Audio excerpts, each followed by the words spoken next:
Let's start with the prayers. Om Bhadram Karnebhi Shruniyama Devaha Bhadram Pashe Makshadhiryajatraha Stirairangaihi Stuštuvagam Sastanobhihi Vyashema Devahitam Yadayuho Swasti na Indro Vrittasravaha Swasti na Pusha Vishvavedaha Swasti nastakshorarishtanemihi Swasti no Brahaspatir Dadato Om Shanti Shanti Shanti.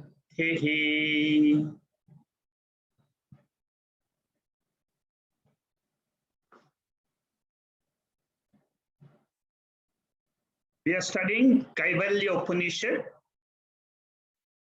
one of the minor Upanishads belonging to Atharva Veda. We are studying the Veda, then we study Upanishads. Veda is a source of knowledge. It's a manual for our life. In our life, we need two types of manuals. One, how to conduct this life. How do I live in this world? Bhagavad Gita is an excellent manual for this purpose. The second manual we need in life is to know who we are. What is my real nature? How do I cross the notion of birth and death? How do I become fearless? How do I become immortal? Is there anything like that in this world? If you have these burning questions, then you come to the second part of the Veda, which is called as Upanishads.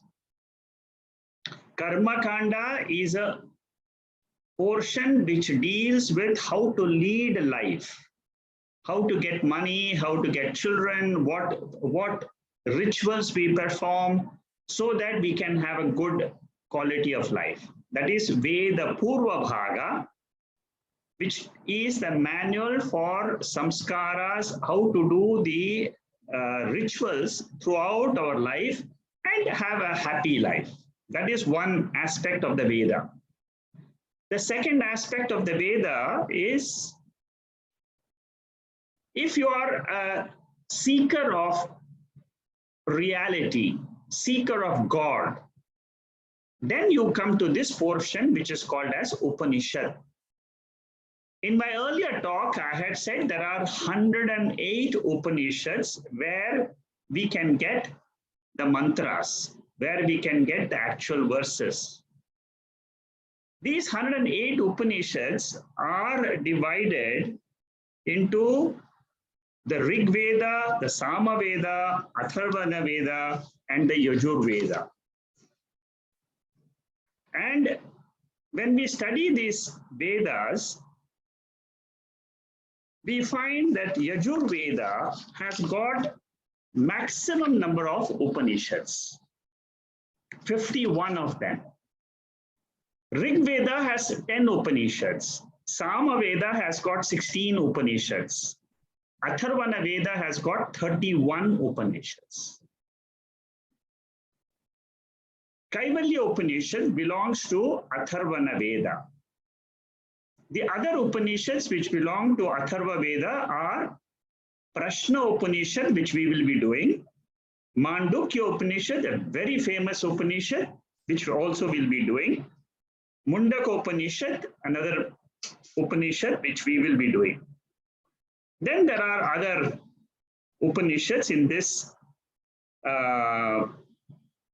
list of 31 Upanishads. Ganapati Upanishad is one of the famous Upanishads in this Atharva Veda. So many Upanishads are there, but one thing which we must remember is that all these Upanishads, they deal with one topic. And that topic is Jiva Brahma Aikyam. Remember this very well. We have taken up 12 Upanishads for our study. This is the first Upanishad we are studying. In all the Upanishads, there is only one major topic, one topic. And what is the topic? I am the Jiva. In this world, there is a reality. That reality is called as Brahman, the highest thing which you can experience in this world is the reality, which is Brahman. The Upanishads say that I, the Jiva, in this body also the reality is there. So I am a Jiva today living in this body, the indweller in this body. Ishvara is a name given to the indweller in the entire universe. And there is a method to learn how to identify with that Ishvara and become one with that Ishvara. That is the method, that is what is the seeker's goal. In all the Upanishads, in all the 12 Upanishads, what are we going to study? Jiva Brahma Aikyam. Aikyam means oneness. Kaivalya means that oneness. Kaivalya Upanishad means that alone is. What is that? That is what is called as Kaivalyam. It alone is. It is the reality. And my study is what? My study is to know that reality. And Upanishad says, when you learn to understand that reality, you become one with that reality. The knowledge itself makes you one with that principle. So this is the broad goal of our study of this Upanishad and all Upanishads. In each Upanishad, we will find a different methodology adopted. And each Upanishad is concise, it is independent, it can reveal the truth. There is no linkage between one Upanishad and another. They are all mutually exclusive. So this Kaivalya Upanishad consists of 24 mantras. We have seen 2 mantras so far. The Guru here is the Creator himself, Brahmaji. That is why you can see the 4 faces. The Creator has got 4 faces. This is what is said in the scriptures. And he is the teacher to a student called Ashvalayana. In every Upanishad, most of the Upanishad, you will find a guru and a teacher. So in the first verse, we have already seen, after getting the qualifications, the student Ashvalayana had Viveka, Vairagya, Shamada, Shatka, Sampatti, and Mumukshutva. These are the 4 qualifications which he had. This we have seen in Tattva Bodha also. It is repeated here in this Upanishad, that these are the 4 qualifications which are required to be a student of Upanishad. I have already explained to you the 4 qualifications. What does it mean in the verse number 1? So he approaches the Guru, and in verse number 2, Guru says, you want to know the truth? You want to know the reality? It can be received by you If you have three things, number one, Shraddha. Number two, Bhakti. Number three, Dhyanam. Shraddha, Bhakti, and Dhyanam can mean faith, devotion, and meditation.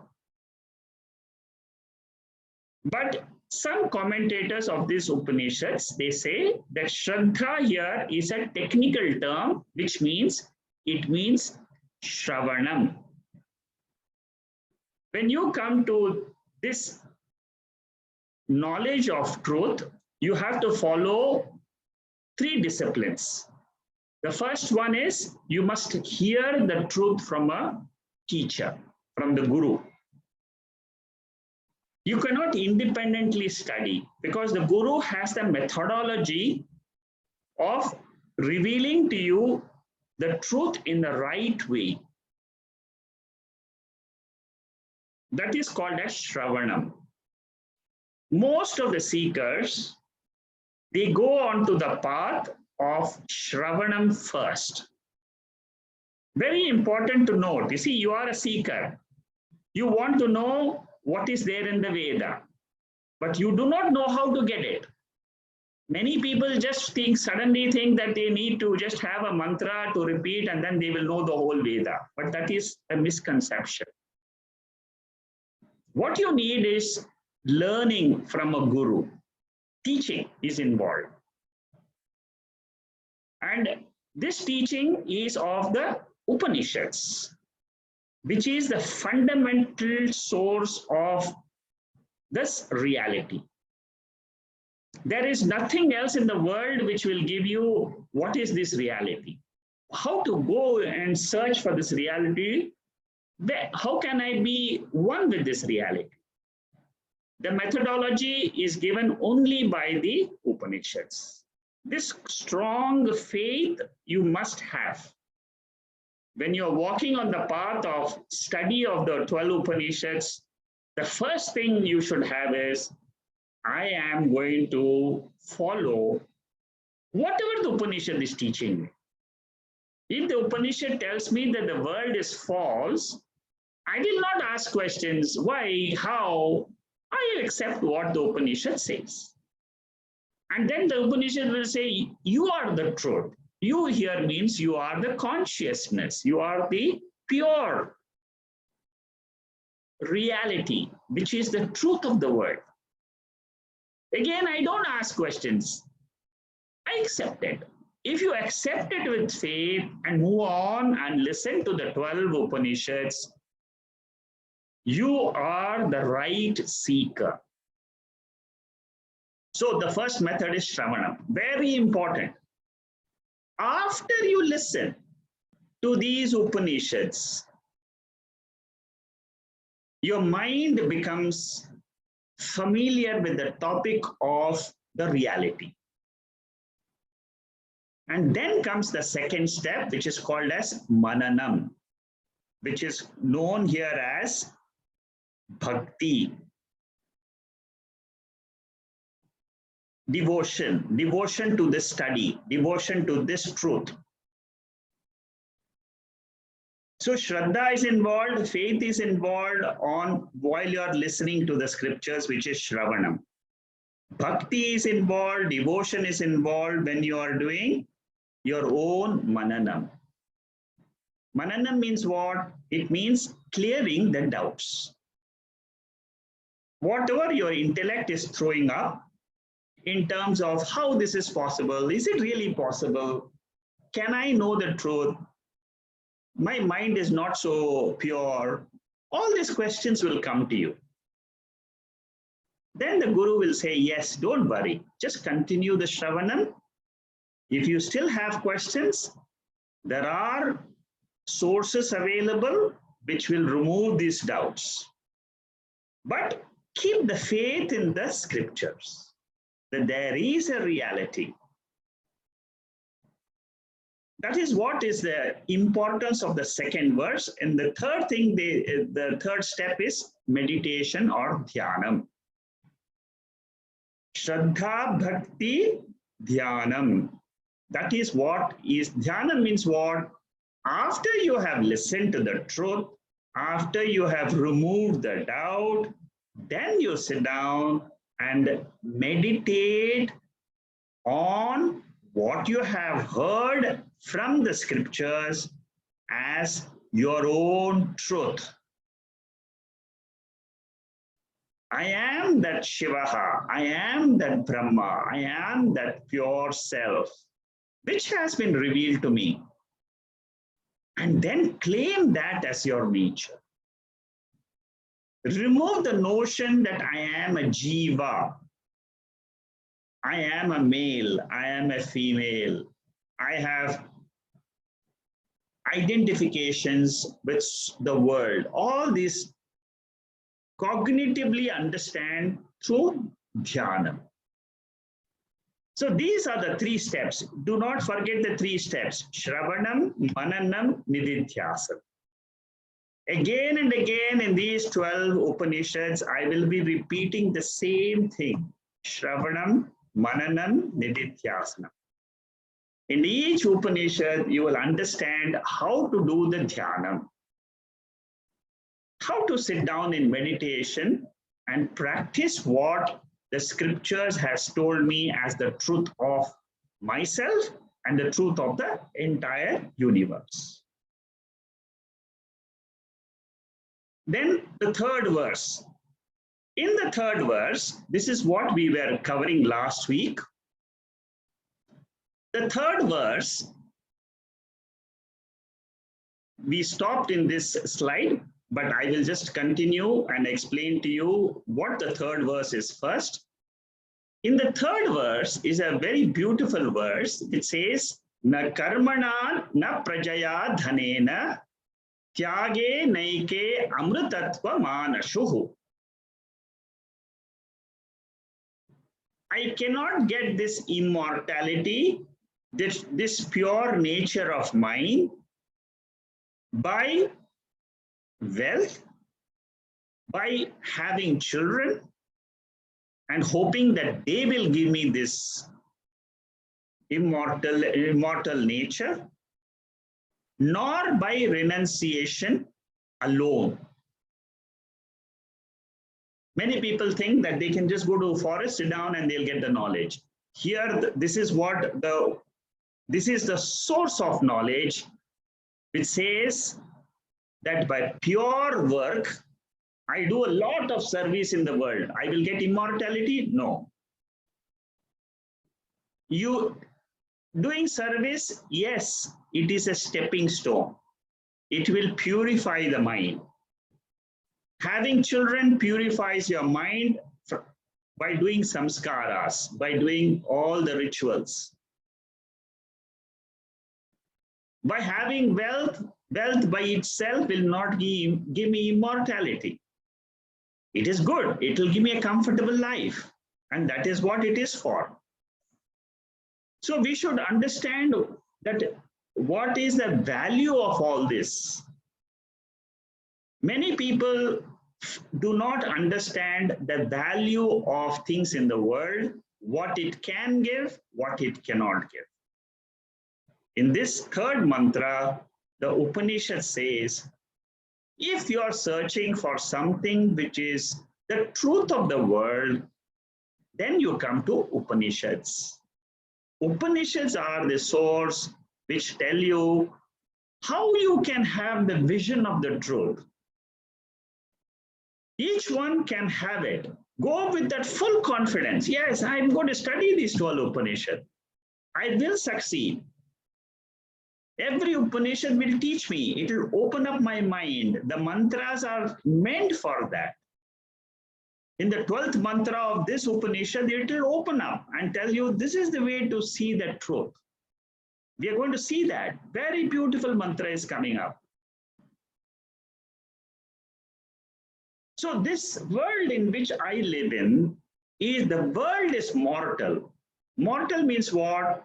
It can be negated in sleep. When the body is not there, I am there, is an experience for all of us. Can I hold on to that experience? If I have to hold on to that experience of me being without my body and mind and the world, I need knowledge. And this Upanishad will give you that knowledge. Beyond this waking and dream and sleep state, there is reality, and that reality is immortal. It never dies. It always is. That is there in the cave of the intellect. It is in me. I don't have to search for it. I don't have to go in yatra to this destination, that destination. They're all stepping stones to purify the mind, but knowledge will come only when you study this Upanishad, and the Upanishad will tell you, open up your intellect and see the truth in your own intellect, in your own mind. It is shining there. That is the truth which is getting revealed in the third verse. Very beautiful verse. So much of truth is hidden in these verses. You can spend hours and hours thinking about this one particular verse by itself. And then you can say, yes. See, when we follow these Upanishads, every verse, and we come to take the meaning in our own intellect, what happens is the purity keeps on coming in our own mind.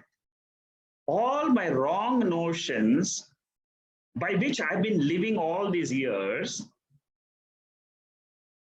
they get destroyed, they get negated. And when they get destroyed means what? I rise above those notions. And then I need to do this to hold on to that pure nature of mine. So we were seeing this. I had gone up to the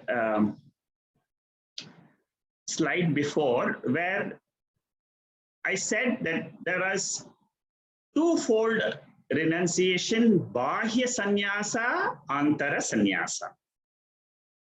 It says that you cannot get by renunciation. By renunciation means what? Just by wearing a different clothes, kashaya vastram, you cannot get immortality. You have to work for it. You have to study the Upanishads. What is required? Antara sannyasa is required. What do you mean by antara sannyasa? Antara sannyasa means you have to drop ahamkara and mamakara. This is what is called as antara sannyasa. In Bhagavad Gita chapter 4, you will find Nyana Yoga sannyasa. Through Jnanam, internal sannyasa. What is the Jnanam? I am the Sakshi in this body. I am not the Aham and Mama, by which I work in the waking state. Throughout my waking world, waking state, I use the ego, which is Aham, which is the ego I. In this body, there are two I's. The small I is what I use, which is called as the ego I. The capital I is called as the Sakshi I. So if I am not interacting with the world, I am in my Swarupam. You can all realize this on a daily basis. You don't have to sit in meditation also, but this, if you can realize this if you have done it before in meditation. Many a times students come to me and say, yes, even during daytime, I can realize I'm the Sakshi. Yes, that is the truth, because that is what you are. Then you are not using the ahamkara and mamakara. Ahamkara means what? I am the body. I am working. I am the ego. I have to do this job today. I use my organs of action. Mamakara means what? Through this body, I have relationships. They belong to me.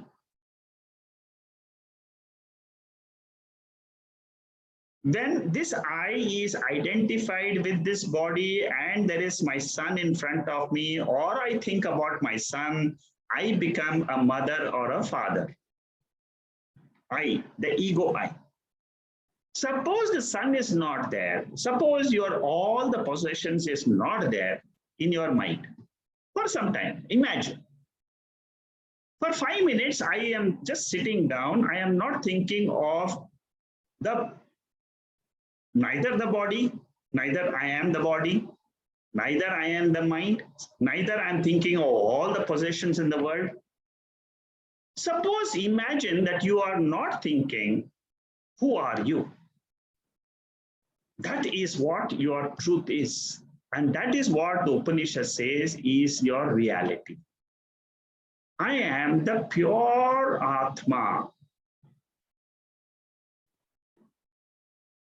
If I can hold on to this I as the Sakshi,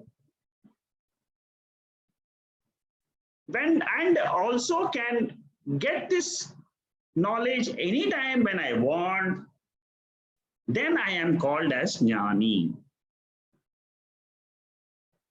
That is the difference between a wise person and a Ajnani, ignorant person. What is the difference? Ignorant person has never come to Veda. He has never studied Upanishads. He will never know there is something called as Sakshi in this body. But you are a wise person. You know there is something called as Sakshi because Kaivalya Upanishad says by Antar Sannyasa, you can know the Sakshi. And how to know that Sakshi? Then I drop the identification with this body. This ahankara, if I drop it, and mamakara, which is the possessions related to this body. Suppose I don't have this I notion in this body, none of the outside external possessions is going to affect me at all. My car, my wealth, my bank balance, all that, land, what, this, company, shares, this, bonds, all the things I possess. Everything is related to the body. And there is an I which says, I am the body. See, that is where you have to connect. People do not understand there is an I-ness involved when you are identifying with the body, which is called as ahamkara. And whenever you look outside and say, this is my cat, this is my dog, this is my car, this is my possessions, this is my company, this is my house. That means what? That I is identifying through the body, it is identifying with the external world. But the Upanishad says there is another I which is looking at this mind, which is looking at this ego, that is called as Sakshi. You discover this Sakshi by coming to Upanishads. And you can, once you have discovered this Sakshi in your meditation, in your inner sannyasa. Sannyasa means what? It is just dropping a notion. See, that is, you should remember, it does not mean wearing kashaya vastra, robe, orange robes. No. A lot to do is with the mind, making the mind pure. Pure means what? You get the strength in the mind to drop the notion of the I in the body, I in the possessions. There is a strength which is possible. And that strength you get by study of the Upanishads. The more you hear, yes, there is something called as Sakshi. There is something called as the pure nature. This is what I am actually speaking. We can all experience it. We are experiencing it every day. Every minute of the day, we are that pure Sakshi. And the world is a manifestation and unmanifestation. It manifests in the waking state, in the sleep state, it goes to unmanifestation. I didn't realize this. Is it really happening? Yes, it is happening. Check your life. Check your life tomorrow. Check your life yesterday. Was the world manifesting? Yes. Did it go to unmanifestation in your sleep state? Yes. Were you present in the unmanifest state? Yes, I was present. Who was that I? That I is called as Sakshi. The Sakshi means witness of the manifestation of the world, witness of the unmanifestation of the world. Manifestation and unmanifestation is caused by a Shakti. It is called as Maya Shakti. Okay, so we are going to learn all that, but I'm just telling you how to realize it in our own bosom. That is what I was trying to come when I am describing Antara Sannyasa. In the Bhagavad Gita, it says in the 8th chapter, Tasmat sarveshu kaleshu mamunasmara yudhyacha maya pitar mano buddhihi mane vaishya samshayaha. See here, Lord Krishna says very clearly that while in samsara itself, while we are living in this world in the waking state itself by doing so many actions, there is a possibility that your mind can be absorbed in that higher nature, which is the Sakshi. And here, what Lord Krishna taught in the Gita is always Tasmat Sarveshu Kaleshu. Always keep the mind on the higher nature. I am the Sakshi. I am the pure nature of consciousness. By remembering this, by remembering this to this higher principle, which is called as the Lord in this body, I can reduce my intensity of ahamkara and mamata. Without the knowledge, without coming to Upanishads, you will not be able to do this. If you see any other ignorant person, he will just run through his life. How? As aham and mama. You can watch this. You can watch this with all the other people who are not engaged. This is how you will also understand. Oh, these people are living the life as if they are the body. And all the things they possess, they think it is their body. It belongs to them. This is what is called as living in ignorance. And what is the meaning of living in knowledge? Living in knowledge means I know there is a Sakshi. I am aware. That awareness principle is the Sakshi. Pure Sakshi. It is nothing. It is not at all in contact with anything in the world. That is what the Upanishad describes the nature of that Sakshi. So we pray for this Nyana Vairagya Siddhartham, which is compulsory for moksha. Nyana Vairagya Siddhartham. I need Jnanam of the Sakshi. I need Vairagyam. Vairagyam means I need to withdraw from this ahamkara and mamata. If I get both this, what will I get? I will get moksha. Moksha means what? Freedom to live the life of Sakshi as a Jivan Mukta. Ever free. Go around the world and say, yes, I am ever free. See, initially, a child walks with props and crutches. A 1 year, 2 year old will use a small something to hold on and start walking. Then after some time, the mother will remove the crutches, and so the child may fail once or twice when the withdrawal of the crutches is there. But he will learn that I can live without the cycle. Without that, I can stand on my own legs. Similarly, we all have got the crutches of body identification and mind identity. These are internal psychological crutches which we have, psychological hang-ups. Upanishads teach us how to remove these crutches and get the strength to stand on our own feet as Sakshi. Physical crutches dropping gives us physical independence. Mental dropping of attachments to different things in the world.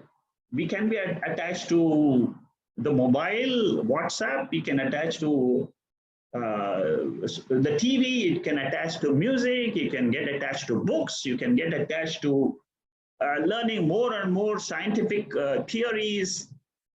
So many things we can get attached to. But does it really give me freedom?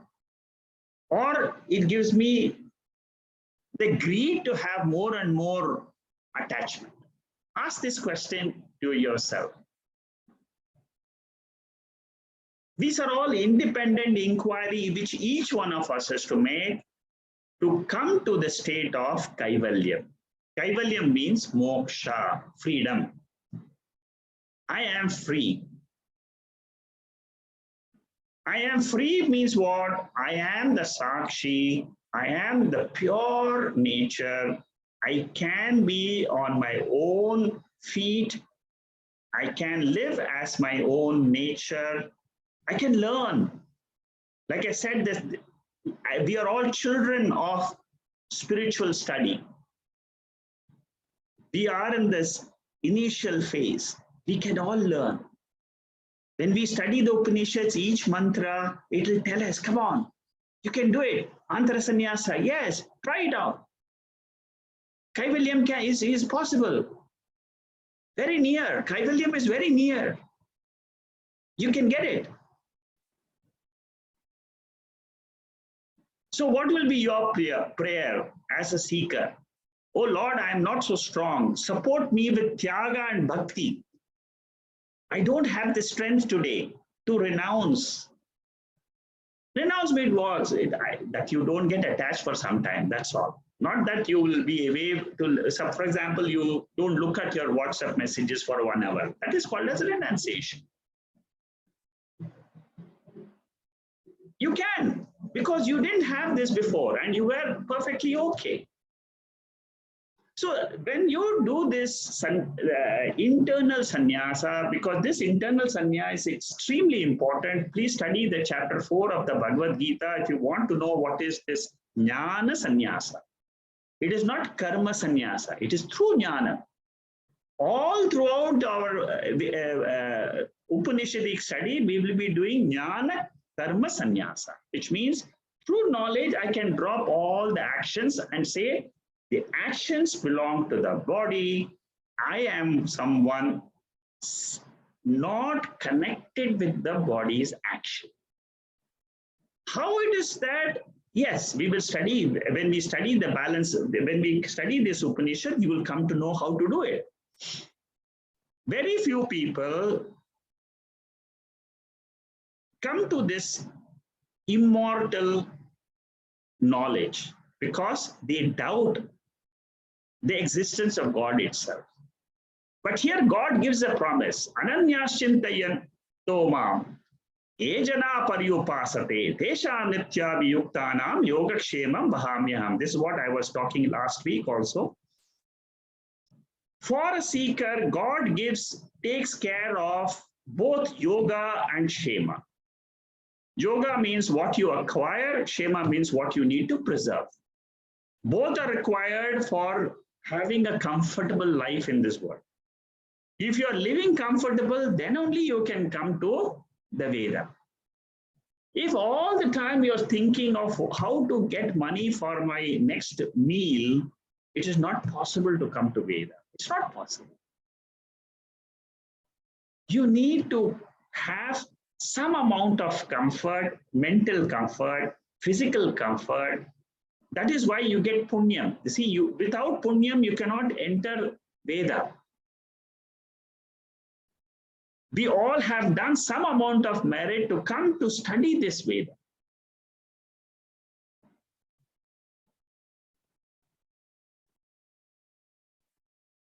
So it is these type of sages who have got the strength of Vairagyam, who realize the nature, their own nature as the nature of Brahman. Brahman means higher reality. You don't know what is that reality. Just remember, there is some reality. It is named as Brahman. It can be named as God. You see, suppose you don't know anything, you just name it as something. What it is, yes, you will realize it. But name it so that we know how to progress in that path. Nakam, here the word nakam is used. Ka means pleasure. The root of ka means pleasure. Akam means non-pleasure, not pleasure. Na akam means painless pleasure.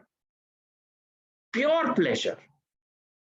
How to get this pure pleasure? It is there in us. That pure pleasure is Atma's pleasure. When I learn to dwell on this nature of Atma again and again, I will get pure pleasure without any pain. The worldly pleasures are all with pain. Brahma bhuvanan lokaha punaravartinorjuna mamupetya tu kaunteya punarjanmana vidyate.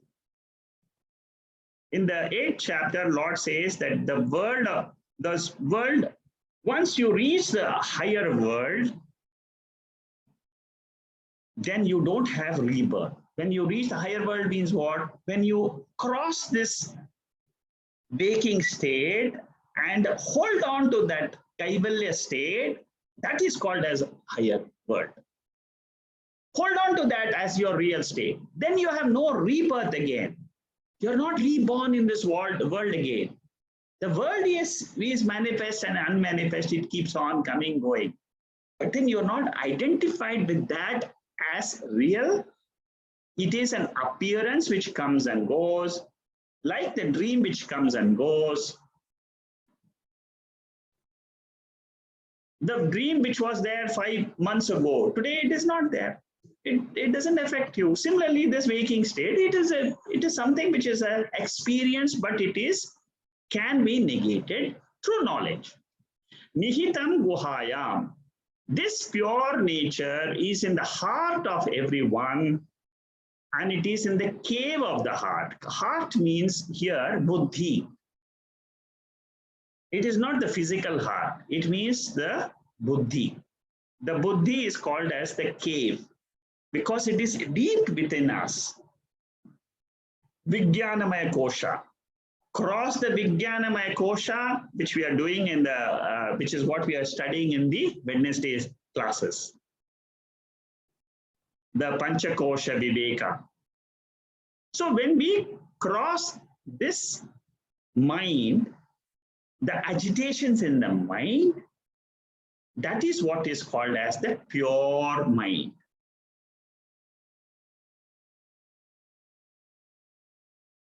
In agitations, I am living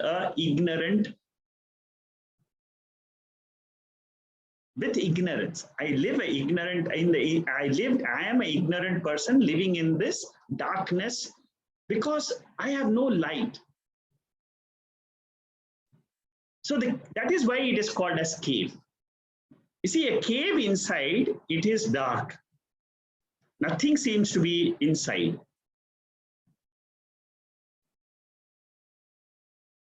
But I have to open up this cave, light the matchstick, and that lighting up is called as the lighting up of Atma. It is Swayam Prakasha Rupena Bhati.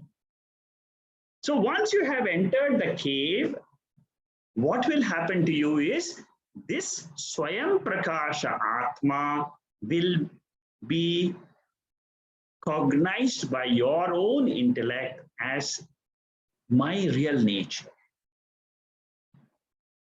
Because this is self-evident, self-consciousness.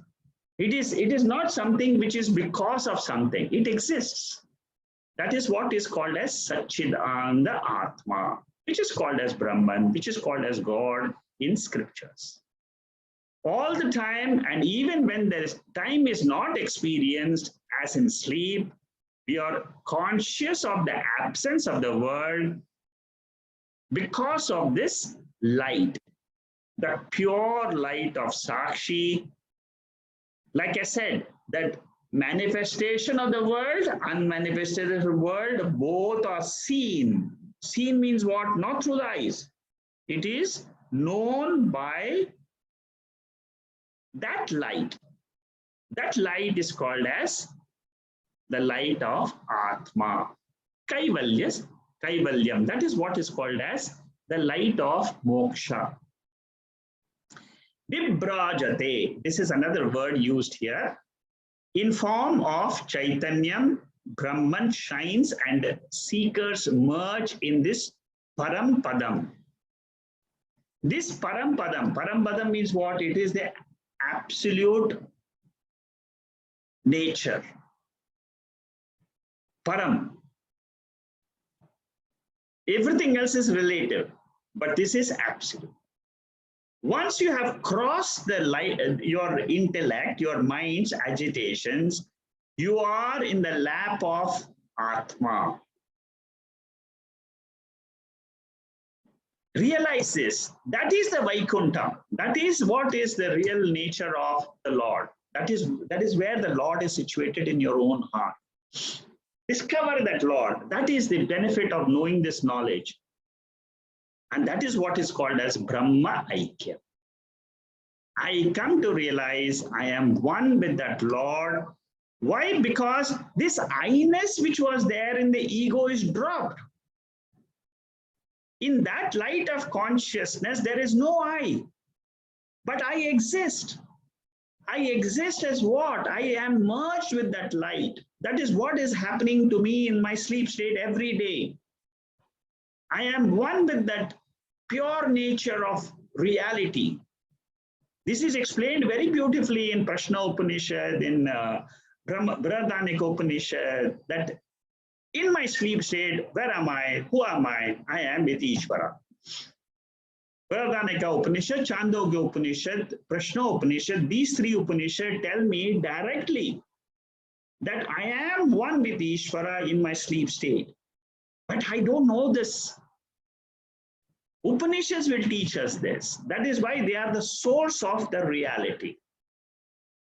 It's a lifelong pursuit with commitment a commitment to reach this goal of Kaivalya. And how do I get this really, finally, how do I get this immortality? By determining that all my experiences of the ego I is an appearance. It is mithya. What is satyam is this pure consciousness. Does it exist? Yes, it exists. Believe, have faith in that.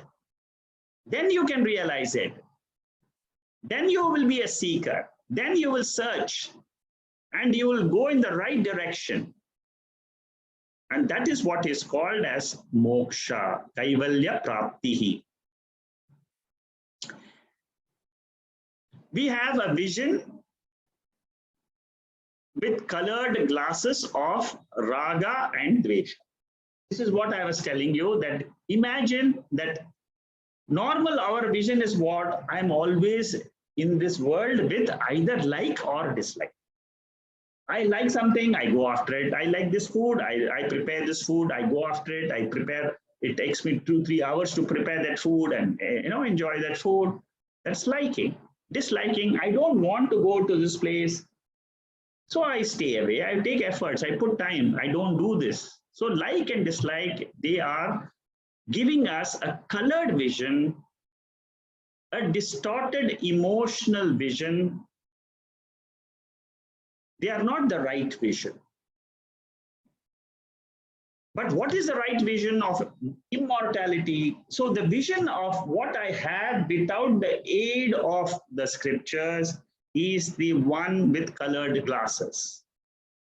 If I have the scriptures and I come to know there is a Sat Chit Ananda principle, there is a pure Sakshi in this body, then what happens is the ego melts in the experience of the pure reality, because each one can experience this.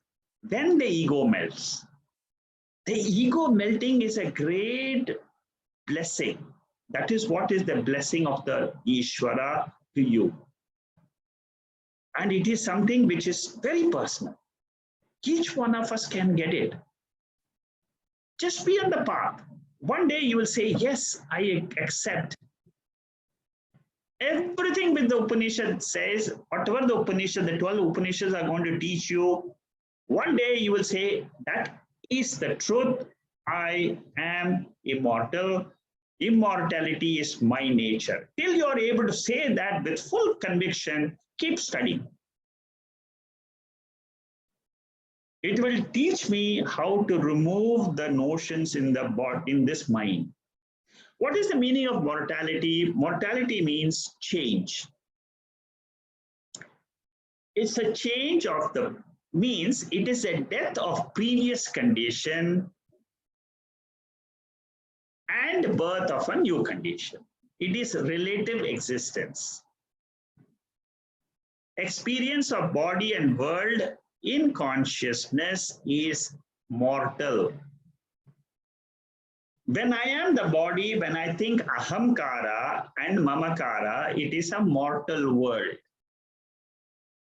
And what is the exact opposite of that? The exact opposite of that is the higher I, capital I, Sakshi I. That is always immortal.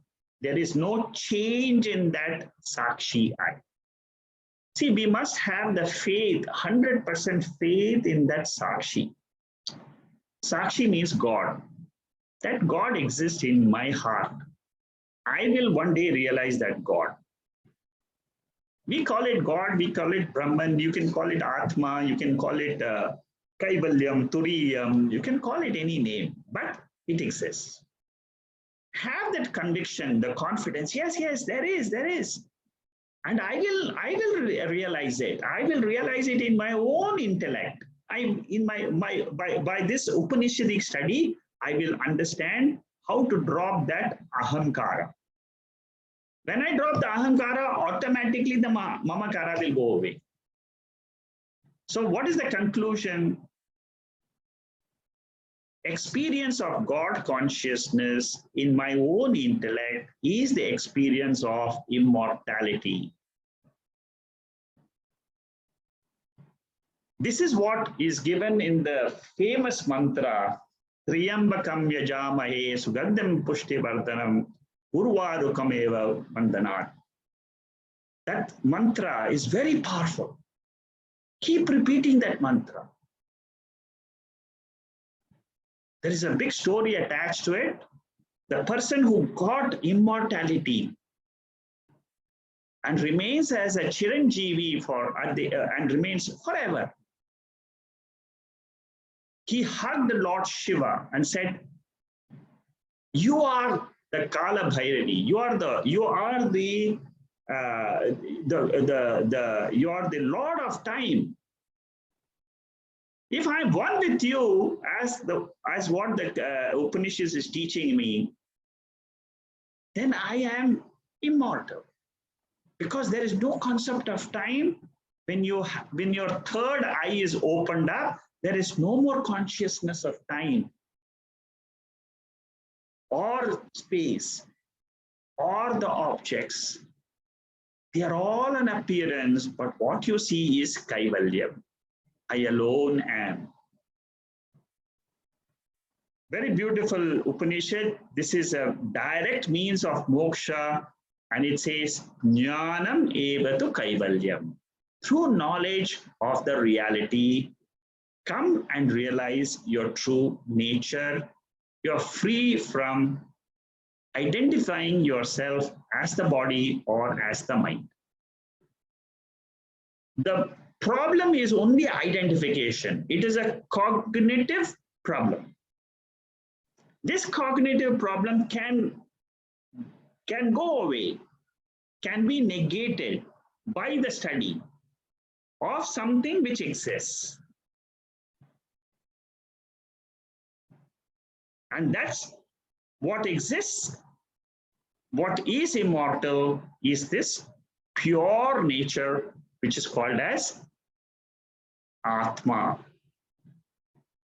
Moksha means Brahma Vidya, which is gaining the knowledge through Shravanam, Mananam, Nididhyasana.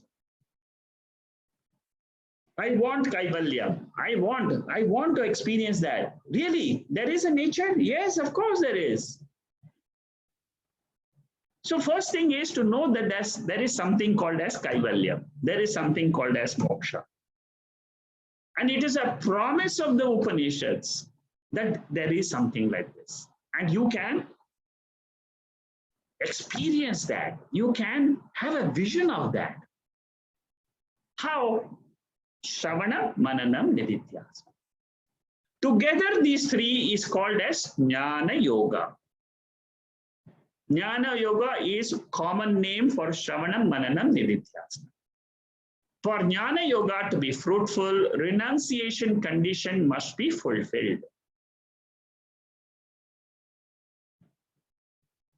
And what is that renunciation of? Renunciation is of ahankara and mamata. Can I still live in the world after getting this renunciation of moksha? Yes, you can. It is like a roasted seed.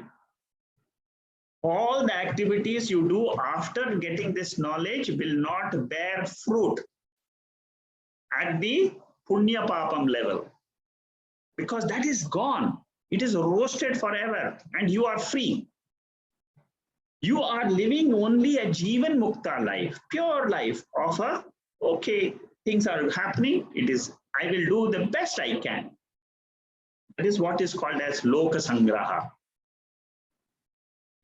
To help people, to help my family, to help the society. Whatever I can, I will do it. That's all. I just keep doing my duty.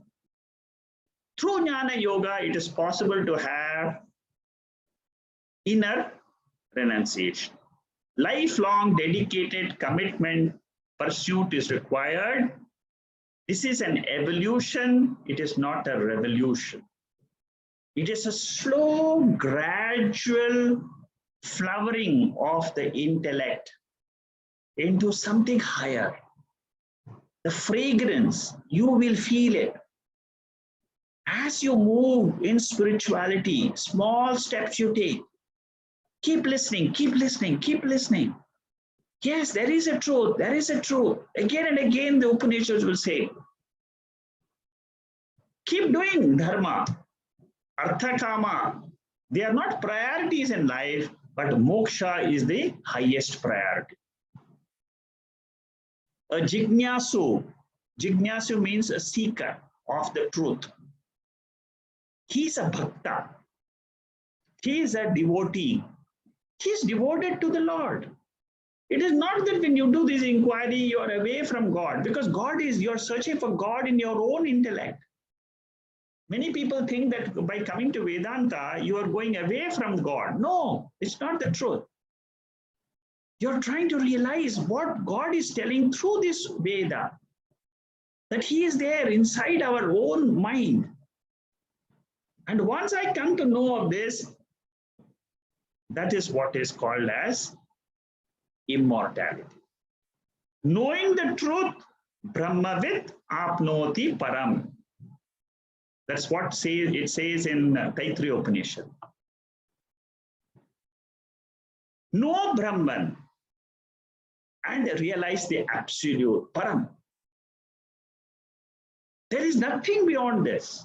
This is the ultimate in this world. You cannot get anything, no other thing. This is the fulfillment. You can get complete fulfillment. Getting small little things in the world of sense organs and sense objects.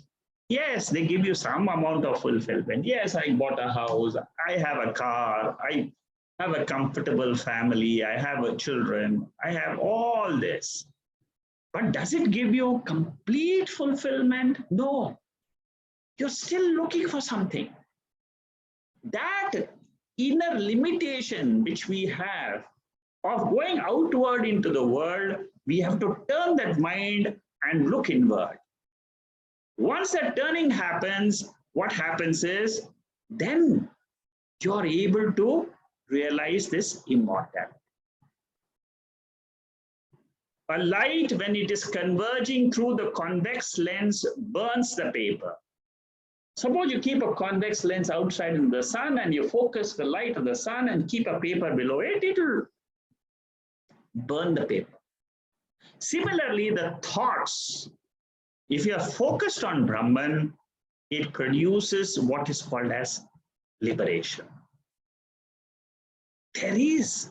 This is the way to attain this Kaivalya. Need Nachiketa type of a seeker. We all have to become like Nachiketa. For those of you who don't know Nachiketa, Nachiketa is an 8-year-old boy who's a seeker of truth in Katha Upanishad. And the teacher there is Yamadharmaraja, the Lord of Death, the Lord of Change. And the teacher says, I will give you everything in the world, but don't ask me to teach you Atma Vidya. The teacher was testing the 8-year-old boy. The 8-year-old boy said, what is it which you're going to give me? Everything what you're going to give me in the world is only pertaining to the senses. I am looking for immortality which is away from the senses. The experience of senses is always mortal. Throughout the day, change, continuously changing. Can I stop? No, I cannot, because that is the nature of the world. That is the way Lord has created the entire world. Complete change again and again. Tomorrow morning will be a new day, new experiences for all of us.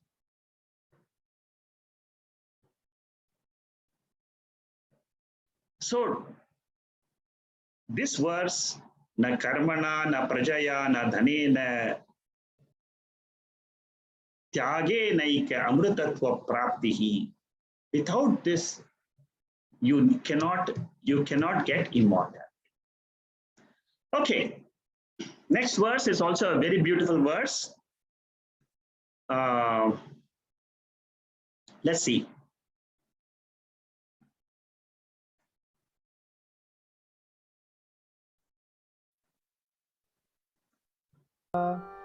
Vedanta Vijnana Sunischitaarthaha Sannyasa Yogat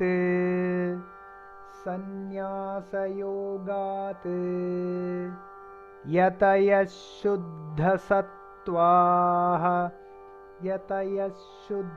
Sattvaha Te Brahmalokeshu Paramtakale Paramritah Parimucyanti Sarve.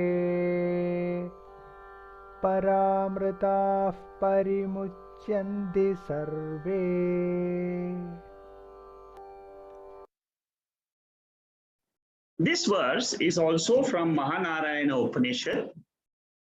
It comes in Mahanarayana Upanishad. There are 6 verses in Mahanarayana Upanishad which are chanted when a sage or a Swamiji comes to any talk or anything, which I have said last week also. Now, what is the meaning of this verse? It teaches us what is the method to gain this immortality. Number one, it says, have a purity in your mind. How do I get this purity? I get this purity through renunciation, inner renunciation. And what is the next step after that? Get the knowledge of the reality. Through what? Through the Upanishads. And when I do this, what will I gain? I will gain the word of Brahmaji, the creator, from where everything is coming and everything is going back. Brahma, Vishnu, Shiva. They all are, basically Brahmaji is the creator, Vishnu is the maintainer, and Shiva is the resolver. But all these three put together is what is called as Brahman, the highest reality. And knowing this reality is what is called as gaining the immortality. That is what is said in this verse. So the stages of spiritual progress, it is said in 6 verses chanted in Mahanarayana Upanishad. To welcome a sannyasi, it is also there. 1 or 2 verses are there in Mundaka Upanishad also. Here, it is there, 2 verses are taken, number 3 and 4. Why? Because it tells us the methodology and the methodology of how to reach the truth. And what is the truth? See, what is the truth? The truth is something which is immortal. Yataha. Yataha means yatate iti yati. Put effort in the right direction.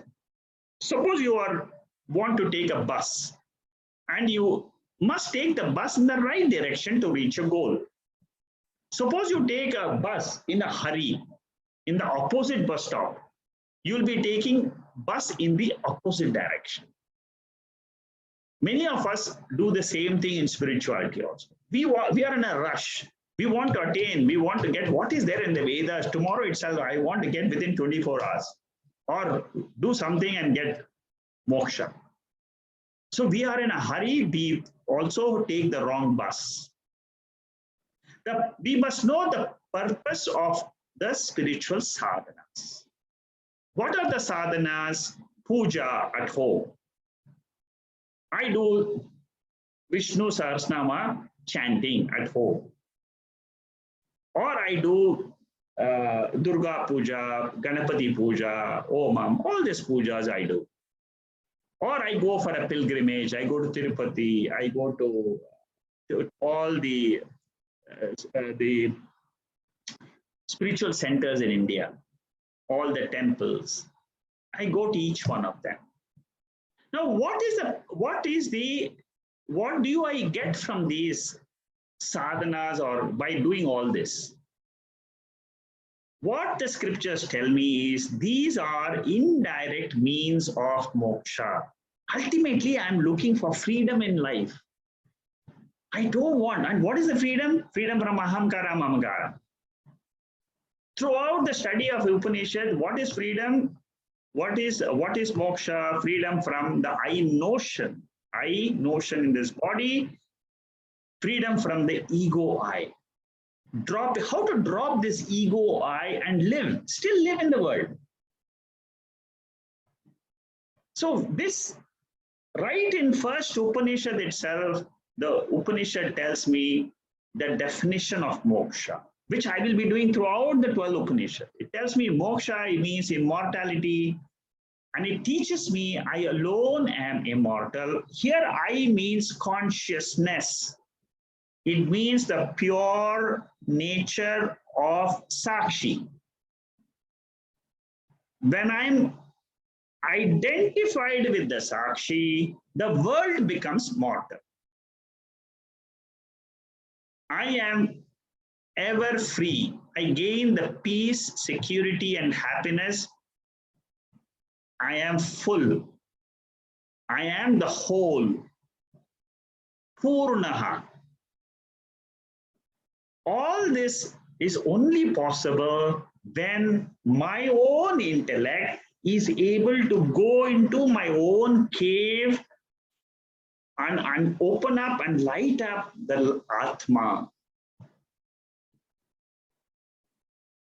Don't worry, this Upanishad will tell a step-by-step process. Verses 9, 10, 11, 12 will tell us, do this way and open up the light. You'll get it. Moksha is this Purnatvam, the feeling that I am full. I have now nothing else to gain in this life because I have got this feeling of oneness with this entire Creator, which is the source of this entire world.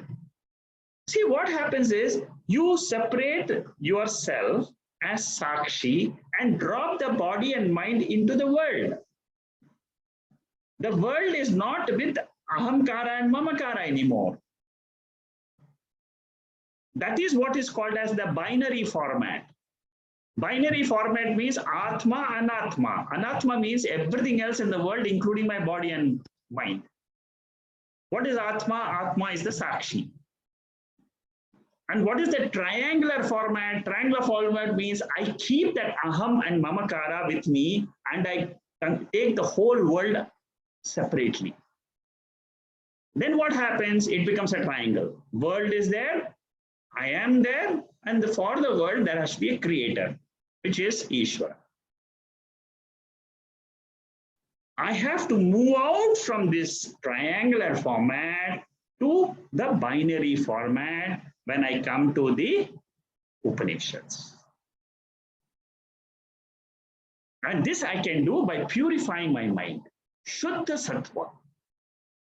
My mind today is with Rajas and Tamas, predominantly Rajas. Most of us have this problem. And what is this Rajas caused by? Raga and Dvesha. So a life governed by Raga and Dvesha means it is Prakrita Purushaha. A person who lives according to nature, according to the whims and fancies of his likes and dislikes. We all begin as Prakrita Purushaha. Before we enter into spiritual study, we are all living as if we are living our life of likes and dislikes. And this life of likes and dislikes is ephemeral, transient, because it is Ashuddha Manaha. My mind is not pure. If I am living the life of likes and dislikes. How do I make this jump from likes and dislike? How do I make it pure from an impure mind? How do I make it pure? Very easy. Come to Shastra, which is what all of us have done. So from Prakrita Purusha, I become Samskrita Purusha. Samskrita Purusha means what? I become a refined, cultured, dharmic. Shuddha Manaha, Shuddha Sattva. I become more and more Sattvic. Sattvic means what? I become more knowledge oriented. Rajas means what? I'm more action oriented. I want to get this. I want to get that. I want to do this. I want to travel here. I want to travel there. Rajas, Rajas, Rajas, nothing else but Rajas. How do I become Sattvic? Study more. Study, come and learn. There is a nature of yours which is without this karma indriyas. You don't need to employ your karma indriyas to be free, to be happy and peaceful. Just be free. Upanishad teaches us that is what is called as Jivan Mukta. And it is eternal. Why is eternal? Because your mind is not fluctuating so much anymore. Mind is steady. It has reached the Kaivalyam state. It has reached the balance. It has reached peace. There is no peace if your mind is agitated. This is Vedanta. It reveals very clearly. You can test it for yourself also. Each one of us has become angry in life. Sometime or other, you have been affected by some sort of anger. towards person, towards situations, towards anything. How was your mind at that time? Think back.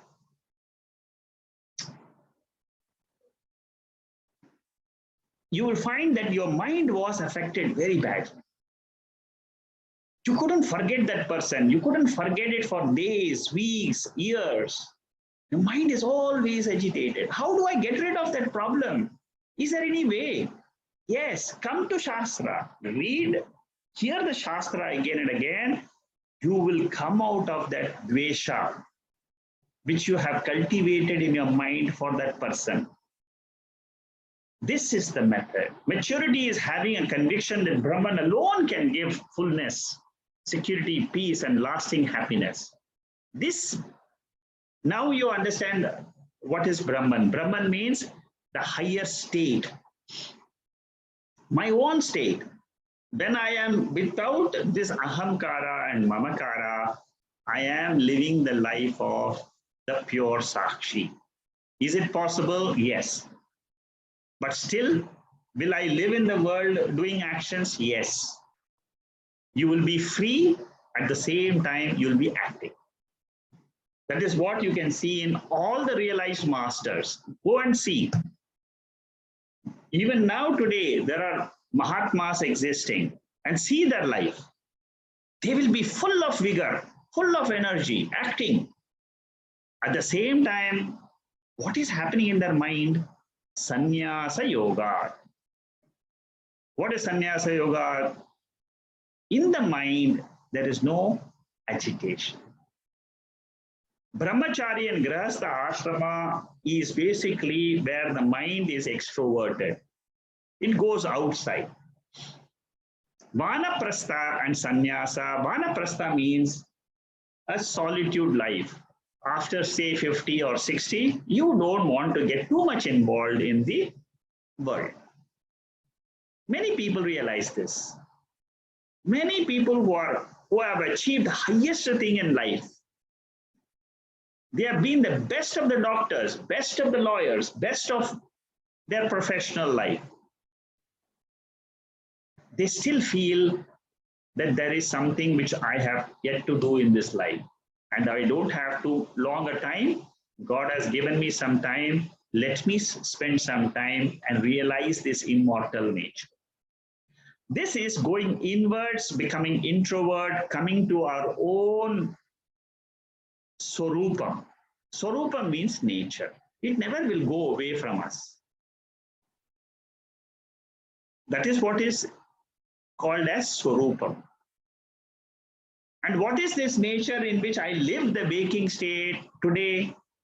Raga Dvesha. Is it my real nature? Is it my real, is it my Swarupam? No. It is incidental. It is there for some time, it again goes away. It is there for some time, again it goes away. Sannyasa means detaching the mind from various wanderings, attachments, and attaching to the higher reality. Vedanta Vijnana Sunishchitarthaha. What is the meaning of this? Through Vedanta, what do I determine? Sunishchitartha. Nishchitartha means I am firm, I'm convinced of what? That I am immortal. The world is mortal. I, the Sakshi, am immortal. Sunishchitam. Sunishchitam means I have a firm conviction. Atma is Brahma Swarupam. What is the nature of Brahman? Brahman is what? The definition of Brahman, you never should forget. It is from where the world comes, the world exists, and the world gets resolved. I am beyond this nature of the world. I am the source. I am the Atma. For example, physiotherapy is for improving the body condition after surgery. Anybody who has done surgery, you will say, yes, I will go through physiotherapy. Vedanta is for changing the way of looking at the world, myself, and God. It is radically changing our perspective and the mind's reorientation. Our orientation is the triangular format. In the triangular format, I am a jiva. Jiva is always suffering. As long as I am attached to the I and mind, you are sure to get pain in life. Because I means body. I means the mind. Body and mind can never be free of pain. But learning to remember the Sakshi I can reorient my mind. The central teaching, Arthaha, the essence, the Tatparyam of the Upanishad is, I am free, I am full, I am peaceful, all happiness is there in me. What I want to reach is what I am. The Upanishad will teach me this. That fulfillment is the fulfillment of the spiritual sadhana called Nyana Yoga. Shuddha Sattva, these are all words used in this verse. Shuddha Sattva means pure mind. Te Paramrita. Te Paramrita means such jnanis who are one with the supreme nature in this life itself, not travel after death. You see, in some scriptures, even in our own scriptures, we talk about Krama Mukti. That means people who have done a lot of rituals, who have done a lot of upasanas, there is a padam, there is a path after the death of the body. You travel through the Shuklagati, the bright path. There is in the chapter 8 of the Bhagavad Gita, it is given. And in Chandogya Upanishad, it's more described. How this path is, what happens, who comes, which devata will come and take me to the next step, to the next step. There are many devatas who will guide me. And then they will take me to one final Brahmaloka, where I will get the same knowledge and I will get the Paramapadam, which is absolute eternal reality. Parantakale. Parantakale means after Prarabdha, Jnani's body falls and he will never be reborn. Antakale, that is called as Parantakale. Because he has this knowledge, after you get this knowledge, I get this knowledge, we are immortal. What happens to the body? Does the body of the Jnani get reborn again? See, we are all reborn again because we are ignorant. The moment I study the Upanishad and I am firmly convinced I am a wise person, I'm a Jnani. The three sharirams, the gross body, subtle body, and the causal body, they dissolve and they are never born again. Ajnani's death is an intermediary death. Dakshinamurti Stotram says this very clearly. Yasyaiva spuranam sadatmakam asatkalpartagam bhasate sakshat tattvamasi iti veda vachasa yobhodayat yashritan yat sakshat karanat bhaved na punaravrittin bhavar phonidim tasmai Shri Guru Murtaye namaidam Shri Dakshinamurtaye. This is the third verse of Dakshinamurti. I have taken this verse in my talks. You can refer to the talks. It is there in the class videos. What it says is, in the light of that truth, the truth is discovered by statements of like Tattvamasi, Chandogya Upanishad. You are that pure light of consciousness. When I come to realize that, what happens to me? You put an end to the samsara cycle. This is the proof. See, when I say that you will not be reborn with conviction, why do I say? Because of this mantra. I have faith in this mantra. It says you are not reborn if you know the truth from the Upanishads. Jnanis merge into their own internal natural consciousness. And once he enters this consciousness, he will say, Aham Purnaha Asmi. In all religions, that fulfillment of a person through the scriptural study comes only when he has been one with the pure consciousness. The next verse starts the topic of meditation, which is Dhyanam. So far, we have seen expansion of Shravanam, Mananam. What happens when I do Shravanam? You see, in the third verse, he said, Shraddha, Bhakti, Jnana, Dhyana Yoga. We have finished Shraddha and Bhakti. Now we will be studying what is Dhyanam, what is the process of this Dhyanam, and how should I do this meditation? There are 4 or 5 verses which we'll be studying now, and it will teach me one technique. And that is the technique of Omkara meditation, which we will study in the following talks. So next week is going to be a talk on meditation. How do I sit down in meditation? What do I meditate on? That is what is the topic. The fifth verse, which we will take up next week.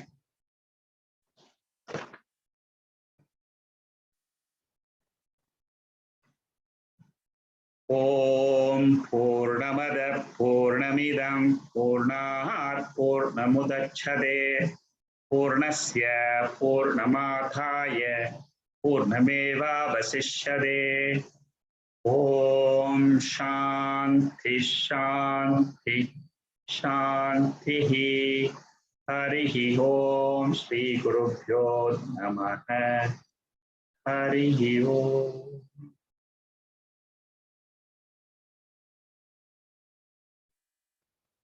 Okay. In case you have any questions, you can ask them. Anybody has a question? Yeah. Yes, yes, Hari Om. yeah, Yeah, Hari Om. Yeah. Yeah, thank you for a very wonderful class. My question is, you actually answered quite a bit of it towards the end, but I still want some more, deliberation on that. This was about, somewhere this thought came to me that birth and death, yeah, is very similar to sleeping and waking. Okay, and what I mean by this is, when I'm awake, I am born into a new day. When I sleep, I, in a way, die to what is there at that point in time. Okay, now the question, though you have answered it saying that once one is a realized person, he or she does not take birth in the gross, subtle, or the causal body. My question, the doubt which is still there in my mind is that, let's say I have, or somebody has realized himself or herself, okay, is one with the consciousness. Now, in that state, it will not matter whether one is born or dying again, no, because it's life is an appearance, it is just going by. But because one has realized that one is one with the consciousness, birth and death ceases to matter. Yes, you're right. Yeah? Your thought process is perfect. You have understood the entire process, what I have said very clearly. So you are right. Okay. See, when you take examples of living masters, you see their life. You see their life, you will exactly come to know what you have now narrated. You and I, we are identified with the body more and more. Therefore, we feel tomorrow again I'm born. Again, I'm going through these experiences. Mm. But a jnani, he will say this is an appearance. You see that appearance-ness is not gone firm into our intellect today. We have learned today, yes, the world is an appearance, but it is at a superficial level of my consciousness. Yes. It has to go deeper and deeper. The moment it goes deeper and deeper, what happens is, then only you become a jnani. Right. So when you see another master, a jnani, like Sri Ravi Shankar in India, there are so many masters. You can go to Chinmaya Mission, you can go to Ramakrishna Mission. You will find some masters. But you do not know how they are living their life. But if you really observe some of them, this is exactly what they will be realizing. Because you have studied the scriptures, now you will be in a position to identify, yes, oh yes, this is right. They are happy. How they are happy? Because of knowledge. See, they also have the same Upanishadic knowledge like you and me, which we are studying now. But for them, what is the difference? It has gone deep into their consciousness. So I have a supplementary question along with this to say, what is the difference, or how do I know understanding, knowing, and realization? Understanding itself is realization. Correct understanding, clear understanding, which is without doubts, understanding. And it doesn't come and go. It doesn't fluctuate. That's correct. It stays. It doesn't fluctuate. You know, see, many of us, like last time I was saying, we have understood, we have got a glimpse of this consciousness, we have got a glimpse of this Kaivalya nature of mind through the study. It is nothing to do, I have got a glimpse. Now, I have to make that light brighter and brighter and make it a big flame so that again I don't get caught in the world and say again I'm suffering and I'm in living and again I'm in samsara. That flame has to become bigger and bigger. What happens is we know, yes, it is there in my heart, yes, but I have to make it grow. See, the spark is already lighted up through the knowledge. The spark is already lighted up in my buddhi. Otherwise, I will not continue the Upanishadic study. You see, the Upanishad study, I continue because of only one reason. It has given, the spark has already been lit. Now I want to make that into a conflagration. And the moment it becomes a conflagration, what happens is, I will say that that is the truth, and my life of living my ahamkara and mamakara is an appearance. Okay. Now, opposite. Today it is opposite. I feel ahamkara, mamakara is my life. And this Kaivalya and this nature of Brahman, all this Satchidananda and all is like, just hearsay. I have to convert that. The illusions are interchanged. Yes, you see, that's right. Yes. The other thing which I'm saying is, okay, so if in this lifespan, the realization is there of where life and death and birth become irrelevant because it's an appearance, and let's say I take birth in a new form again, but it ceases to matter, no? Will that carry on? Yes, it will carry on. It will carry on. This realization is like a permanent imprint, is Absolutely. it? It's a permanent imprint. Yes, you see, the That's a Lord permanent Krishna imprint. in Bhagavad Gita clearly tells us in the 8th chapter and in the 6th chapter, he clearly says that once you have, you see, that is what I was telling you, that once you have had that spark, that spark will never go away from you. Even if you take the next birth, what will happen? You will make an effort to grow that spark into a conflagration. You will not go back to ignorance life again. Okay, once light, no more Yes. ignorance. You see, no more, no more. That spark means that cave which was dark inside has already got that light. Okay. It even when you suppose, I'm just giving you an example. Suppose you get reborn, what happens to you? Lord Krishna says you will be reborn in a Jnani family. Mm. You will be reborn in a wealthy family. You will not have problems of having comfort in life.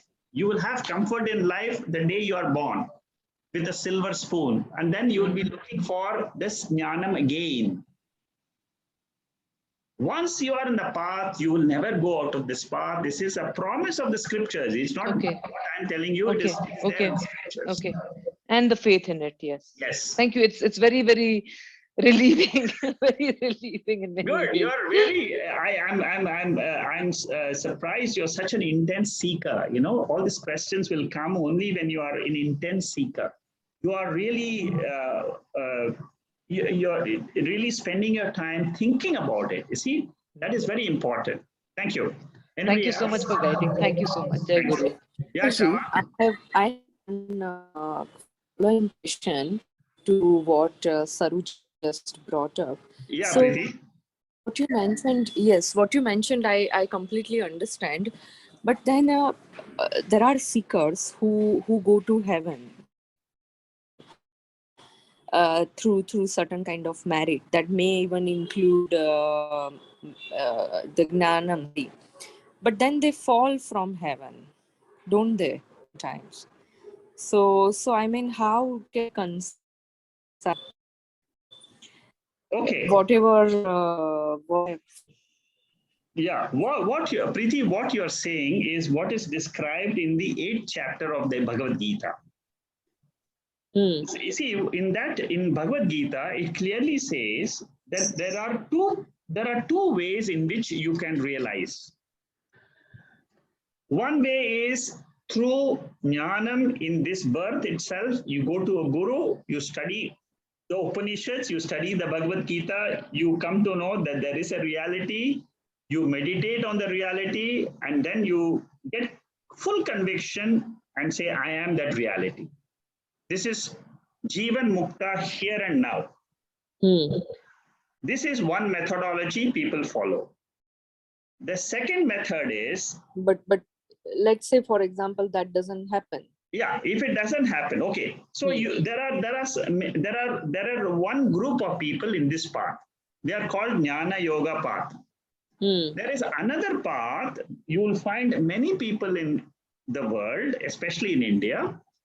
You will find there are people who are thinking that rituals will give them heaven, which is true. Hmm. You see, what the Veda says is, you want to go and enjoy heaven. In Taittiriya Upanishad also, it will give you different lokas, and it will tell you in each loka how you will enjoy more and more. In higher lokas, you will get better comforts, better enjoyments will be there, and it exists. You see, according to the scriptures, these worlds, they do exist. But what it says, and how do you get these words? Through rituals. Suppose you do a ritual, Agni Hotram, for say 100 Agni Hotrams. Every month you perform a ritual and go to, there are people who do that in India, and also do Upasana. Upasana of that particular Devata. So they are the people who go to higher loka. That loka is called as the heaven, Swarga loka. Now, in the Swarga loka, what the scriptures say is that because of your punyam, you have gone there. Because of the rituals and your mental strength, you are able to go to that higher loka. But that loka is only ephemeral. It is only temporary. Till your punyam is there, you will be there in that loka. But the moment the punyam finishes, you will come back to the same Bangalore or wherever you are staying, you'll come back to the earth. You'll come back to London, you'll come back to New York, you'll come back to Texas, you'll come back Singapore, wherever you'll come back here because your punyam is over. This is what the scriptures are saying. What Bhagavad Gita is saying. There's a verse which says, Punaravrittam Arjuna. That means you will come back to this world because you have, you see, punyam and papam, if you really have studied and you have gone through the dhyana portion of the Upanishads properly, you will realize this very well. Punyam and papam is nothing but it is the thoughts which you get every day. You have good thoughts, means you have done punyam. You have bad thoughts, it is your papam which is coming in the way, it is expressing as papam. Why do I get all wrong thoughts about the world every day? It's my papam which is expressing. It is there. That is what is called as karana sharira. It is bursting out every day. Bursting. It is all, see, these thoughts are expressing as punyam and papam. There are some people in the world who are able to have good thoughts right from morning to evening. Even in your own life, around you, you'll find there are grades of people you will find, oh, this guy is so peaceful, you know. How? Because of his punyam. How come he's so balanced in life? He doesn't really run after everything in the world. It's because of punyam. The punyam and papam are nothing but the thoughts expressing in our mind. Be very clear on this. There is nothing else as punyam. These are all expressions of the human mind.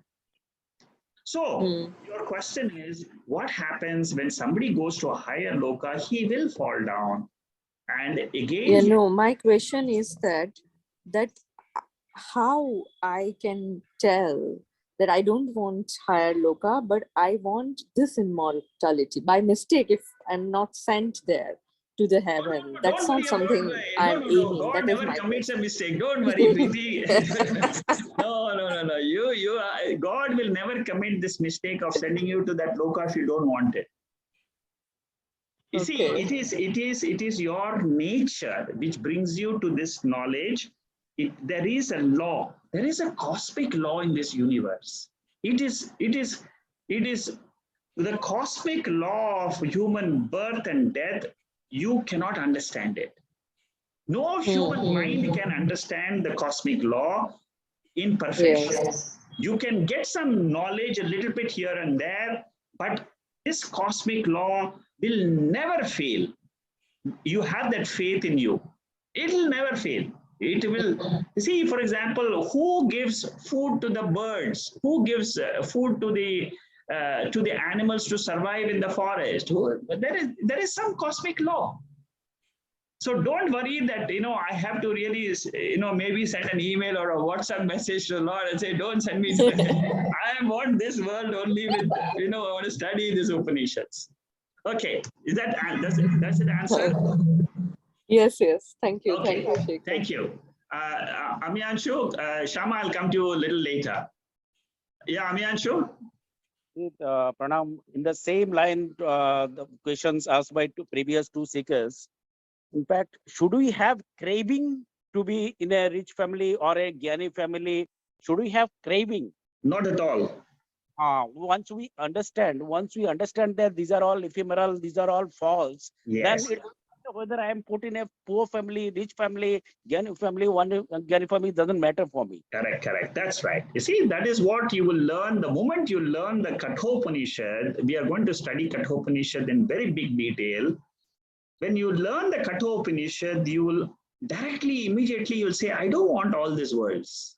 You will become a much more better Jnani, but much more better seeker if you don't want any of this, because your mind has already learned through the scriptures. See, through the study of these scriptures, we will get all our answers about our seeking. You see, we are in the path. Now, this study of the 12 Upanishads will tell us what are the obstacles in this path, how can I overcome these obstacles and still go after the knowledge which the Upanishads are promising. Hmm. The Upanishads will guide us. You see, this 12, even in this Upanishad itself, there's so much of knowledge about meditation given in the next 4 or 5 verses. You'll be amazed. Is it really possible? Yes, it is possible. Only I have to put my effort in that direction. Whatever effort I can put, doesn't matter. Even if 5 minutes you're able to meditate on the path shown by the scripture. Here, You see? effort you mean to understand that these are all false, these are all Yes. ephemeral as stated by Upanishads. That's correct. You see, if you are able to say Brahma Satyam, Jagan Mithya, Jivo Brahmaiva na Paraha, then your study is complete. Brahma Satyam means this reality which is shown by the scriptures is the truth. Jagan Mithya. Jagan Mithya means I put my body and mind also into the world. And I say, this world which I am experiencing is Mithya. Mithya means it appears, it doesn't have a reality. Reality means it is there in 3 periods of time. What exists is called as real. It does not depend on manifestation and unmanifestation. Reality, what is reality, is very beautifully described in Taittiriya Upanishad Bhashyam. Satyam Jnanam Anantam. What is the meaning of Satyam? Means it is reality. If you study Shankaracharya's Bhashyam on Satyam, you will know, he will say very clearly there that Satyam means it is beyond the manifestation and unmanifestation of the Jagat. Jagat here means my body and mind, I give it to, and I say that that is what is Anatma. You see? Don't keep your body and mind and say that then you are not in the binary format. That is the triangular format. So your path is, yes, through the study, I can, if my intellect one day, maybe after 2 years of the end of the study, it says, yes, I agree. Whatever the Upanishad says is, I agree. If your intellect is able to convincingly say that, it can happen tomorrow also. Then you don't have any of these other questions. You see, all these questions which we get are doubts which my own intellect is throwing because it doesn't have the complete knowledge of the pure Atma. Complete understanding is not there. Yes, it is not having full understanding. It is just started getting some knowledge. And then it's throwing some doubts. Okay? Yeah, thank you. Thank you. Thank you. Shama, you had a question. Preeti, I'll come back to you. Yeah, no, it's just really also to say there's just what I was very impressed with is that the Shastra Dhyanam is not only just giving the knowledge about the Satyam Jnanam Anantam or the Brahma Vidya, you know, we are beginning to learn through the Upanishads.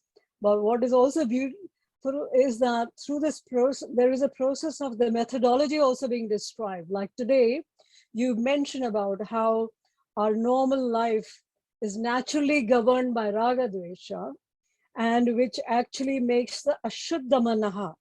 It's a very lovely word that you've used, that the mind gets more and more polluted. Yes. Ashuddha Manaha.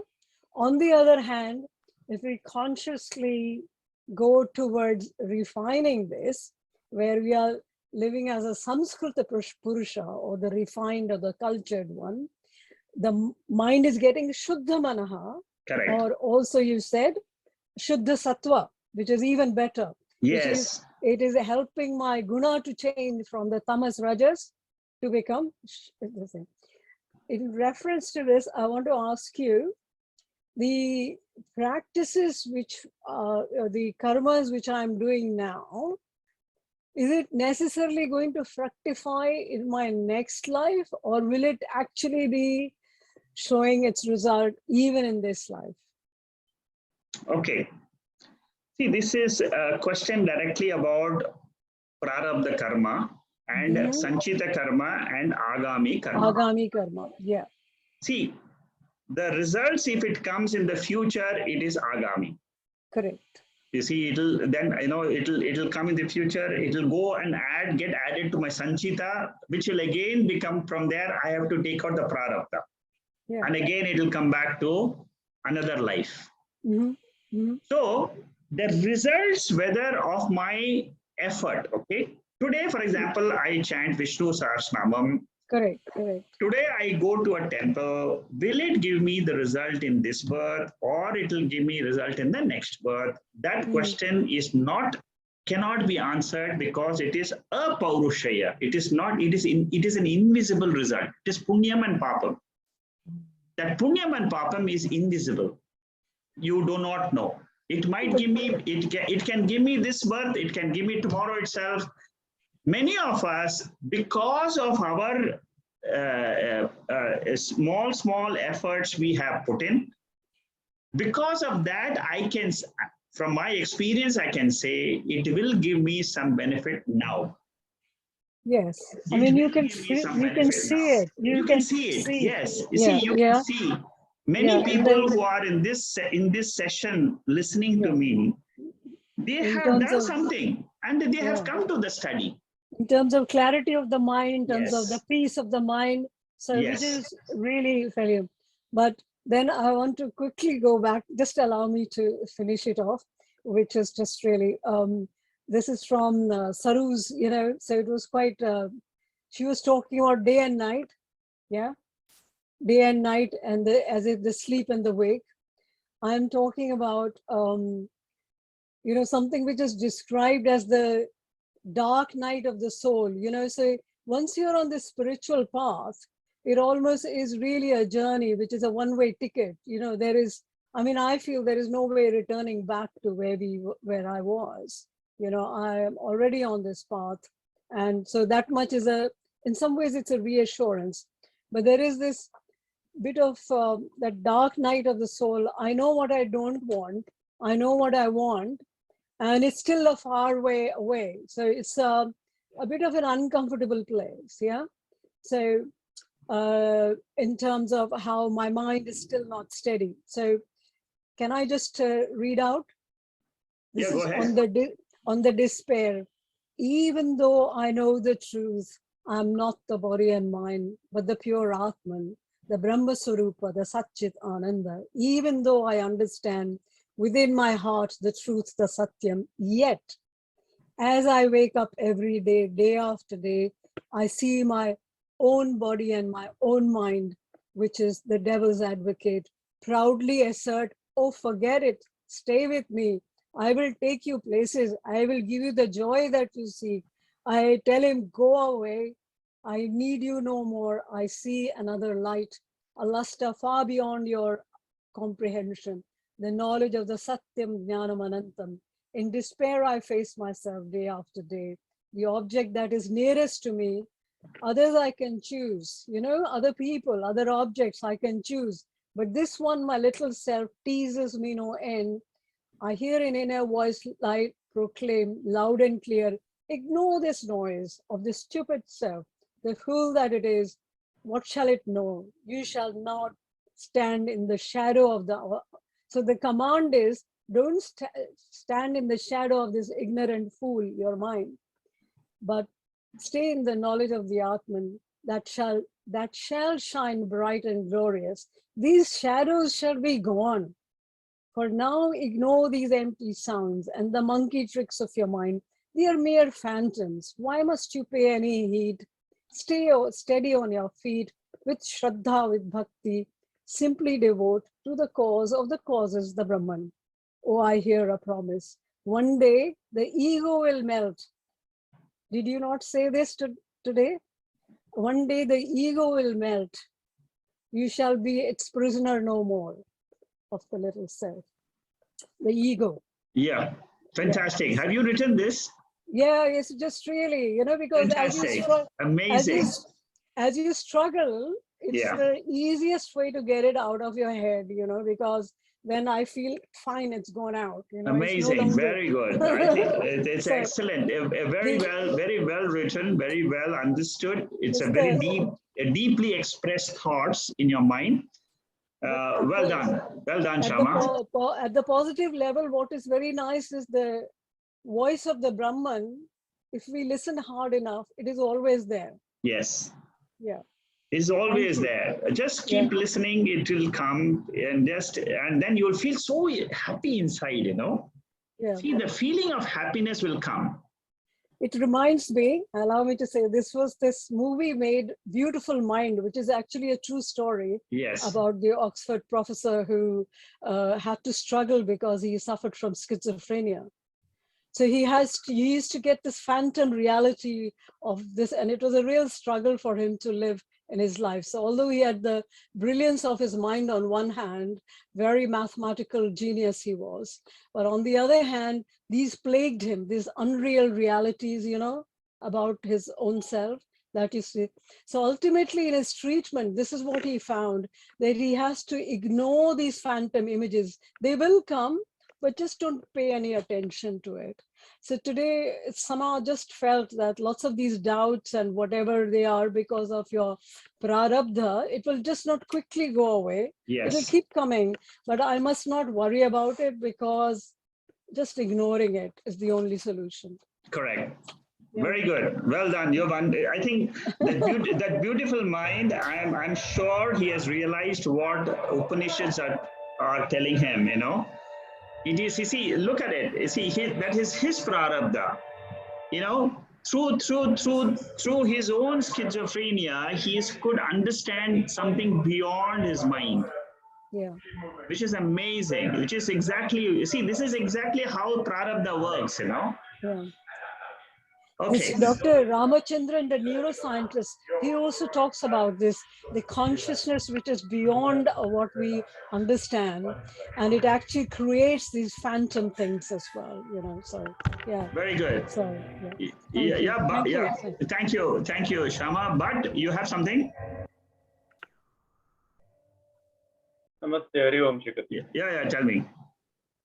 So I think if I take the chapter 11 of Bhagavad Gita, the entire chapter, Bhagavan hammers down saying that I am the only one existing. I am the Surya, I am the Chandra, I am the everything, like that. But in our and also, you know, the teaching is, you know, broadly saying that no, I am Akarta, I am Abhokta. And when we meditate on the Lord, probably for a few minutes or something, you feel that no, totally disassociated with the world and totally free of all these contradictions. But then when you come out of that meditation and then immediately open your eyes and then do all your duties, either you have that feeling that I am attending the Saturday classes, I am going to temple, so I am chanting this prayer and etc. So this I again and again comes and dominates the whole period, whereas what we hear from the scripture is totally the opposite. So when will we achieve if the gap is so wide? So I'm just thinking, I don't know whether my understanding is right or wrong. Just asking you. Okay. But the main thing is what we have to accept is that in spite of the knowledge which I have, my prarabdha will still bring me the life, whatever it has to give me. You see, my prarabdha life is my waking state life, which is something which I cannot stop. Okay. So even jnanis, you will find that they have suffering, they have got cancer, they have got this. What you're saying is coming out of meditation. One request. I think, can we ask those who are having some noise coming up. Can you mute? Thank you. Yeah, Shanmugam, can you please mute the people? I know who is asking. Jacqueline, I'll come back to you. Is there anybody else who? Okay, I think now this noise is not there. Yeah, please. Okay, so what I was saying is this. When you come out of meditation, what you are facing is prarabdha karma getting fructified, and your thoughts are moving in that direction. That's all. So what you have to learn in life is, I have to learn to live with the knowledge and also go through this ups and downs. Ups and downs you cannot avoid. Nobody can avoid this. Even the best of the jnani who is teaching so well, he also doesn't want suffering in life, but he cannot avoid the suffering because that is the law of nature. It will give him suffering, but he will not be identified fully with it as his real nature. See, the reason why we come out of meditation and immediately we start suffering, and because we get again identified as reality. See, suppose you say after meditation that, okay, fine, I'm going to still experience tomorrow some problems. But it is not real, but it is like a dream. It is going to come and go. I don't take it so seriously. The moment I take life seriously, means I'm taking raga desha as what is governing my life. The moment that means I'm identified with my raga and dvesha. I don't want this means dvesha. I want this means raga. Now I'm rising beyond raga and dvesha. That is, then only you can be called as a jnani. Remember this, that prarabdha karma will always give problems for us. Even though today, for example, I'm suffering in life. Why? Because there is some past karma which is expressing as thoughts in my mind. And it is giving me the result of some sorrow.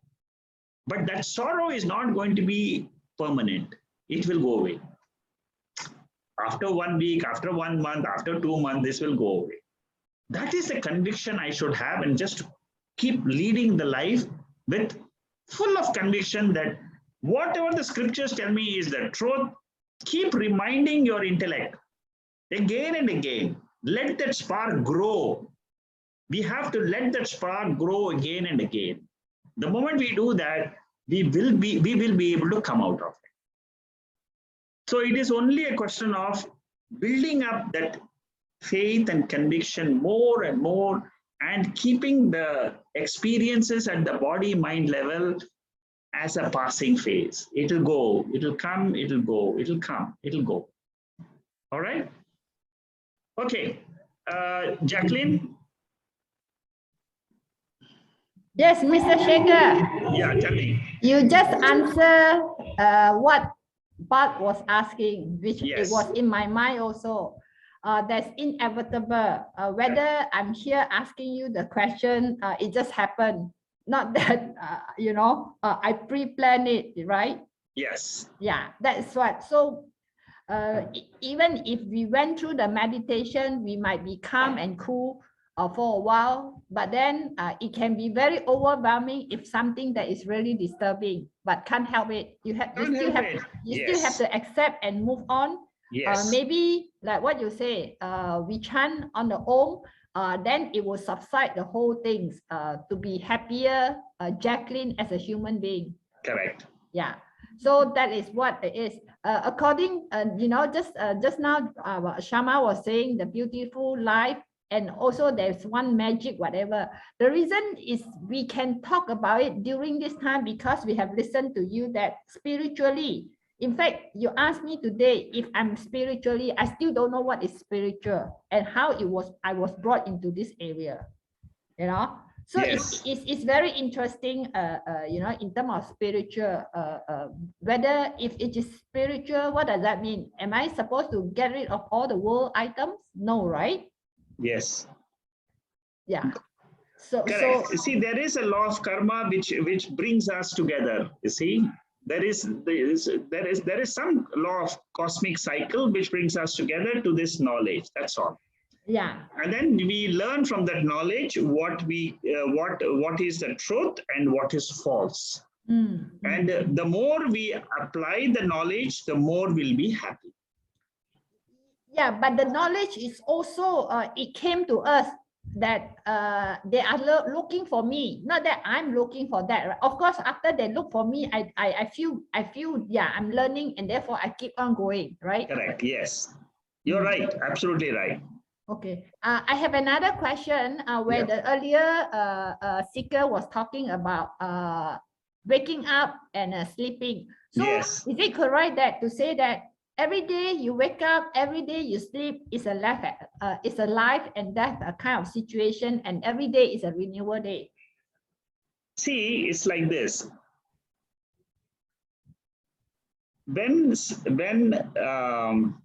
in the scriptures, when people ask about what is moksha, then the teacher there in the scripture says that you are in your real nature of sakshi in your sleep state.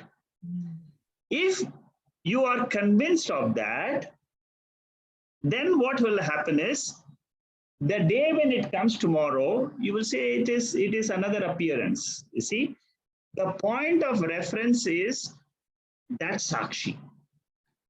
If your point of reference is that sakshi nature of yours, then life, waking state is birth, sleep state is death. It is like a phenomena which is appearing and disappearing. It is manifestation, unmanifestation, manifestation, unmanifestation. So this change is what is called as life and death. Life and death means what? The mind comes into this world and then enjoys certain things. Again, it goes into unmanifest condition. That is what is called as death of a particular situation of our prarabdha karma or our experiences. One, for example, yesterday, if you ask me today, it is dead and gone. Dead forever. That is not going to come back again tomorrow. All my experiences of yesterday is gone, is dead. So tomorrow when I wake up, what happens? Today's experience is gone. It's not going to come back. It's going to be a fresh new experience. For the mind, you see, now this all I can understand if I am the sakshi, if I am something which is beyond the body mind. But suppose I am the body mind, you will never be able to experience that waking and getting up is a life and death. You see, you're coming back into the same body the next day. But what happens is in life is, in actual death experience, you come not to the same body, but you come to a different body. That's all. Life, actually, birth and death is nothing, but it is a mind coming into either the same body or in another body. A new baby is born. That baby is born with the mind. So body is born with the mind of another, of a soul, you see, which has left one body and is now getting into another body. So life and death is, you can define it either with reference to sakshi or with reference to the body mind itself. If you are referring to the body, you will say yes, I am born, new child is born. You are referring to the body. But if you refer to the mind, it is slightly different. If you refer to the sakshi, it is different. Am I clear? Yeah. Okay. Another question and two. Okay.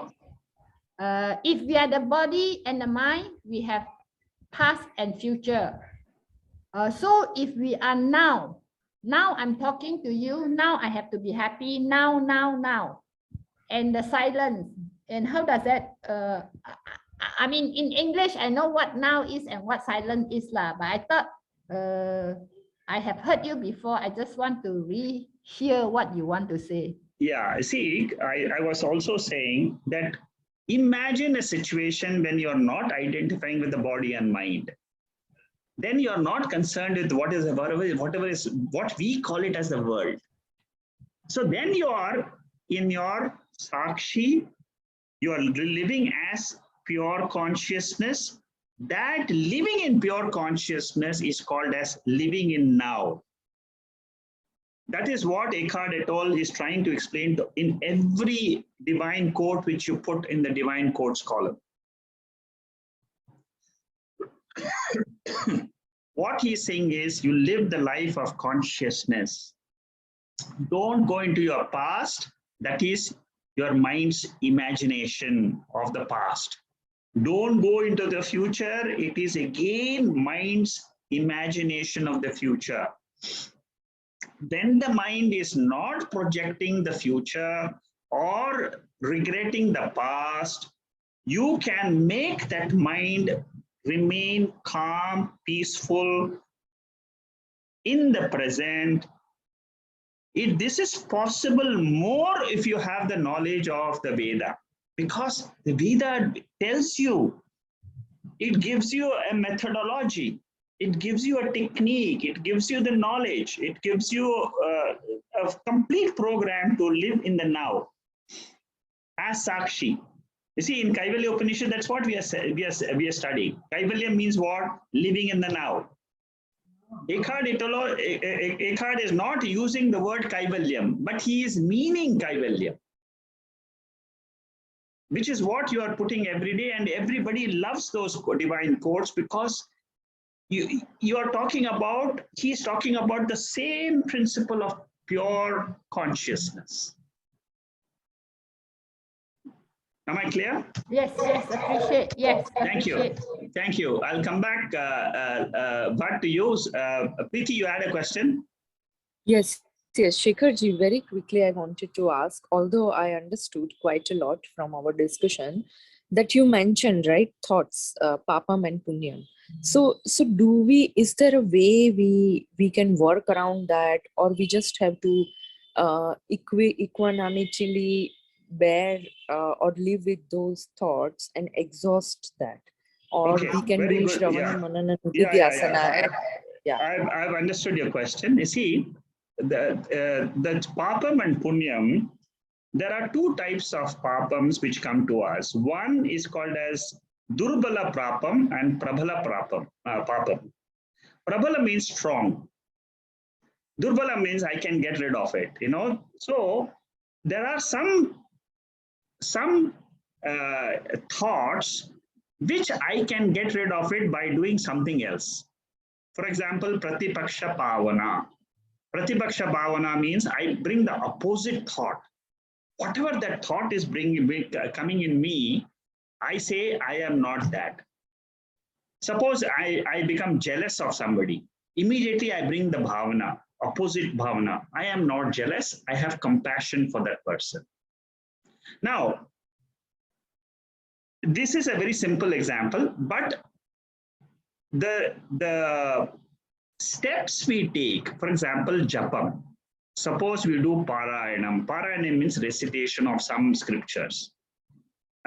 Vishnu Sahasranamam. These are very powerful methods of removing those thoughts. You are asking, is there a method of removing those unwanted thoughts from my mind? Yes, the method is chant Vishnu Sahasranamam, Lalita Sahasranamam, chant some of the small things which you can get from the scriptures. Even chanting Kaivalya Upanishad is equivalent to chanting the Vishnu Sahasranamam.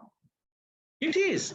At least the teachers, the acharyas, they tell us, whether you chant Vishnu Sahasranamam or whether you chant Kaivalya Upanishad, suppose you like the 24 mantras, you go through the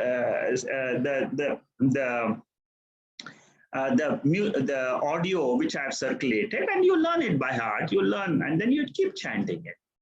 This will help you to remove some of the unwanted thoughts which you have. And I'm telling you, it is a proof.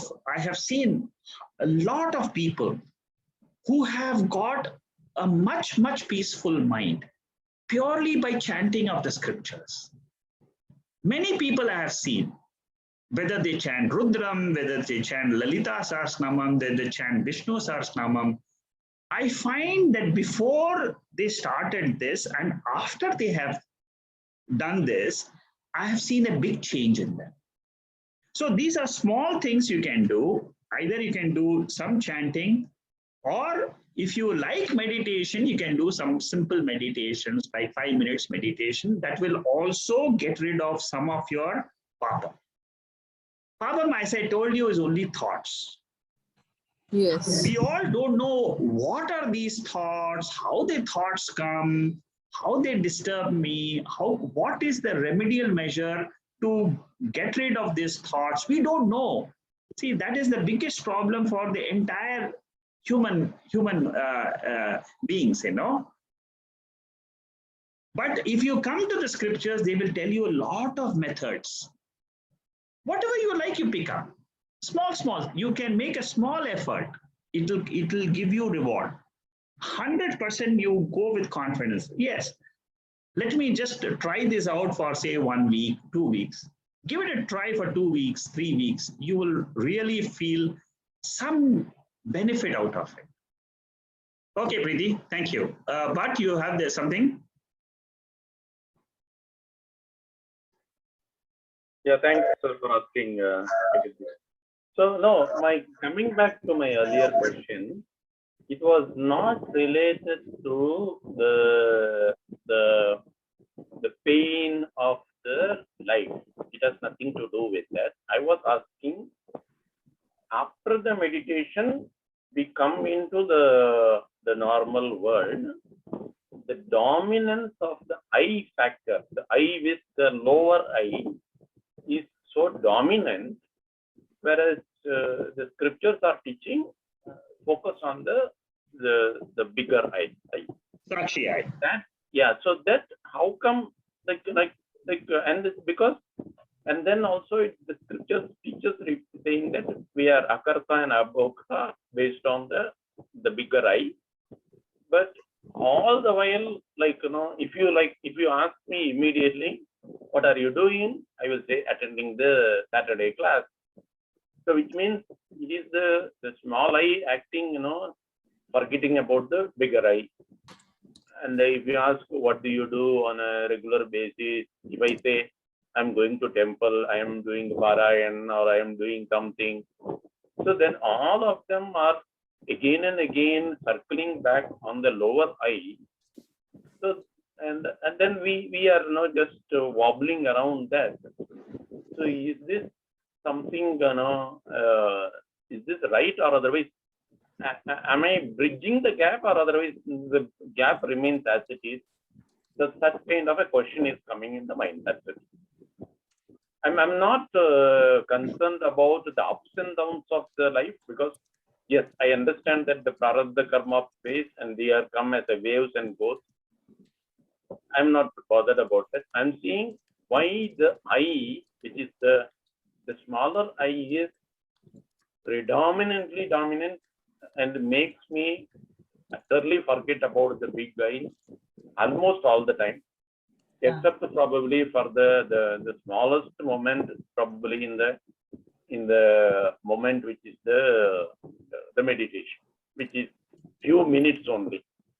That is my question. Yeah, you see, you're asking very similar question which Shama asked right in the beginning. The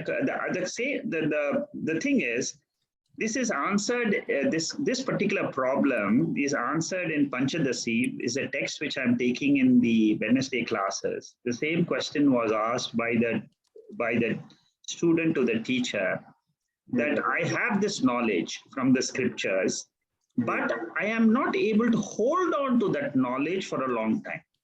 Mm-hmm. This is answered in chapter 2, verse number 74 and 75 of Panchadasi. You see, okay, there are 4 or 5 verses there. If you go through the verses, you will also understand. See, what the student is asking is, I have this knowledge that I am the Sakshi, I am not the Karta, Bhokta, I. Yes. Now, I am not able to hold on to that, but I get drawn into the world immediately and I become again the ego I. Yes. There the answer, and then the second question is, the second question is that he says that in spite of this knowledge, I still have doubts. Hmm. See, I still have doubts. I still am drawn into the world. Okay. Now, the answer given there by the author, Panchadasi author, Vidyaranya Swami, is a great acharya, very big teacher, very superb teacher like Shankaracharya. Now, what he says there is, he says that this knowledge you have got of Sakshi after this small meditation which you have done for 5 minutes, that knowledge has not percolated deep into your consciousness. That is the problem. Okay. It has not gone deep. It is still lying at a superficial level. The moment something comes, it gets the wind of prarabdha will blow it away. Again, the wind of prarabdha will come and blow that away. That knowledge gets blown away by the wind of prarabdha karma, which comes immediately following the meditation. Okay. Now he says you have to practice and make that flame into a conflagration. Make that knowledge firm. Make that knowledge sthiram. My prajna is not sthira prajna like what Arjuna was taught in the 2nd chapter of the Bhagavad Gita. The moment my knowledge becomes sthiram, then I become sthira prajna, I become a jnani. Then only I am called as a jnani. Not when I am just got a fleeting knowledge from the scriptures a little bit. That is why in the Bhagavad Gita, in chapter 5, verse 9 and 10, if you even 8 and 9, sorry, chapter 5, verse number 8 and 9. There, Lord Krishna clearly says about a jnani. A jnani is one when even when the transactions are going on at the vyavaharika level, he will not forget his nature as Sakshi. You know, in that verse, he says, "Naiva kinchit karomiti yukto manyete tattvavit pashyan shinman jigran gachan supan." You know that verse, right? Yeah, verse number 8 and 9. So it is only a difference of how firm is the knowledge. And how to make the knowledge firm? Repeatedly listening to scriptures, which is what is Shravana. Let your Shravanam grow. Let it grow again and again. Spend time listening to this Vedanta. One day you will say, yes, what I asked the question one day on the 14th of May, I asked this question, I don't have that problem anymore. I can live any day with this knowledge. Let any day come. It is anyway, what is it? It is a false appearance. It is mithya. Brahma Satyam Jagan Mithya. Brahma Satyam Jagan Mithya. Keep repeating, understand the meaning of this. Let that meaning go deep and deep, and then your own intellect will say, Aham Satyam Jagan Mithya. Aham Satyam Jagan. This happens. It is only a question of time. That's all. Okay. Thank you. So that the conclusion what you're saying is the path is right. It is not about the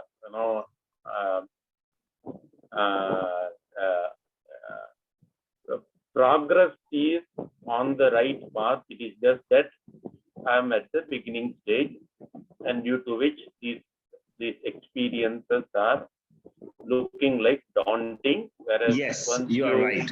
Eventually continue on the same path, That's it. they will melt away as the time goes by. This is the answer given by the scriptures, by the acharyas, which is what I have said. It is just nothing else. It's nothing new. What I'm saying is what they have expressed. Okay. Okay. Yep. Thanks for the clarification. Thank you. And I will. Also, Yes. sorry, yeah, I have also similar questions. Yeah, Manikandan, yeah. Yeah, but sir, also the same question. So when Yeah. you talk about this giving up or the ahamkara and mahamkara, Yeah, also we need this kind of deep understanding of this knowledge. correct. Otherwise, every day when we wake up again, we get into this. Exactly. That's concept. correct. Yes. This knowledge, the moment it becomes deeper into our consciousness level, it will give you the fruit. Many people have knowledge, but the knowledge has not given fruit.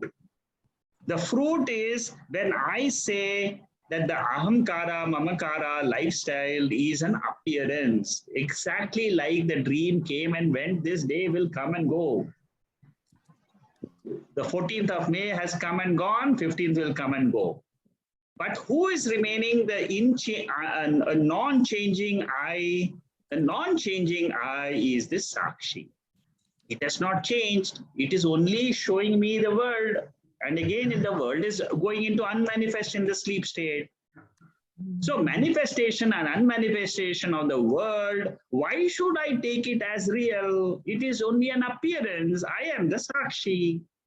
That is the conviction you need.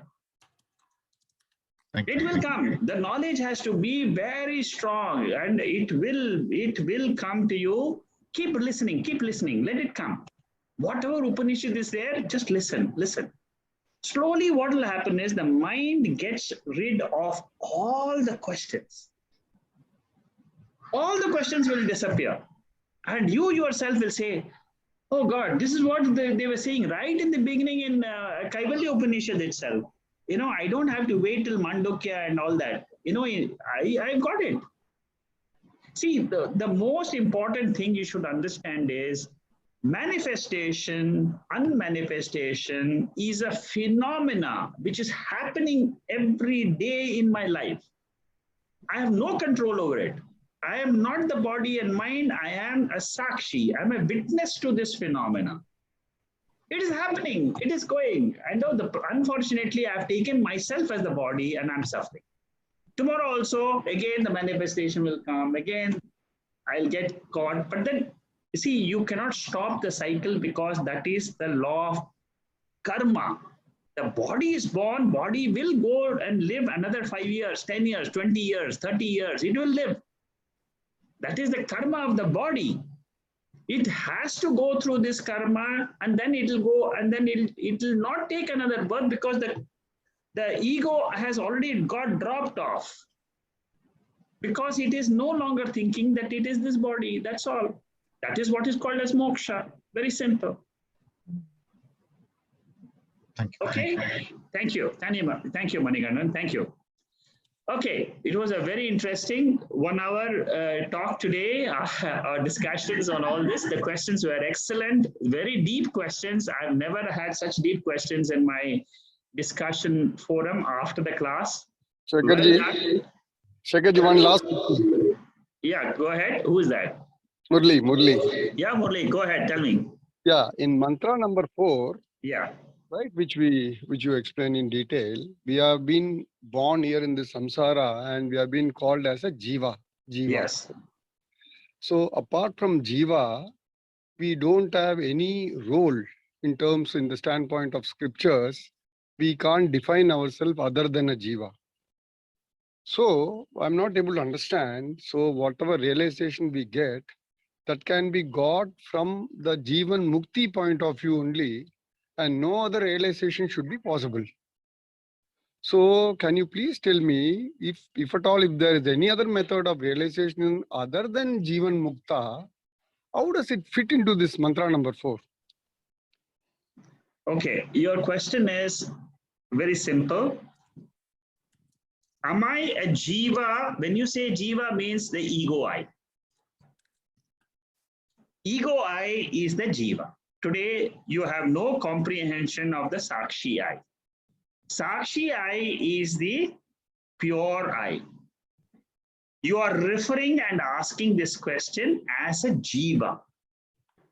As a jiva identified with the body and mind, your question is there any other realization possible for the jiva? The answer is, as long as you remain identified with the body and mind, you will be called a jiva. You will never understand what is moksha. Keep listening to the scriptures. It will tell you that there is another I in this body itself. You are missing that today. That I is there. It is not something different than this ahamkara. It is the same ahamkara whose substratum is the big I. The substratum from where the small I is coming, that is the big I. It is not different. It is the same I whose substratum is the big I. And the moment the small I realizes I am not the adhyastha, superficial, superimposed I, which is with the body and mind, but I am the adhishthanam, big I. This small I has to realize not as a different I, but he has to realize aham brahmasmi. I am that pure I. Whatever I'm telling you, just reflect on it. You will get the answer to your question. No, it's clear, Shekharji. The thing is, like Jivan Mukti, which is defined in mantra number 4, Yeah. it talks about Krama Mukti also. Yeah. Krama Mukti also. Yes. So I'm not able to understand, being a Jivan, how we can go into this Krama Mukti mode. That is what the confusion is all about. No. See, he is saying there are other people. He is not talking about a Jivan Mukti who has got knowledge and all that. Okay. You see, what he is saying is there are other people who are after Krama Mukti. So don't go after that Krama Mukti angle. Come to knowledge and be free today. That's all. Okay. He's saying there are other people who go after Krama Mukti and who just say that, okay, I will get this knowledge, I will do the rituals, I will go to heaven, I will get Mukti or, in heaven. Okay. So I am not going, he's talking about some other people who are Ajnanis. Ajnanis, okay. Correct. See, he's not talking about Jnanis here. He's talking about the people who are Ajnanis who think that the highest loka they can get is through Swarga. Okay. So it means that, if you want to realize Brahman, only method is Jivan Mukti. No other method. No other method. Absolutely. Okay, Shekharji. Thank you. Thank you. Okay, thank you and good night, everybody. We'll follow next week. We'll see how the Upanishad takes us. Thank you. Good night. Thank you. Hari Om, Shekharji. Hari Om. Thank you.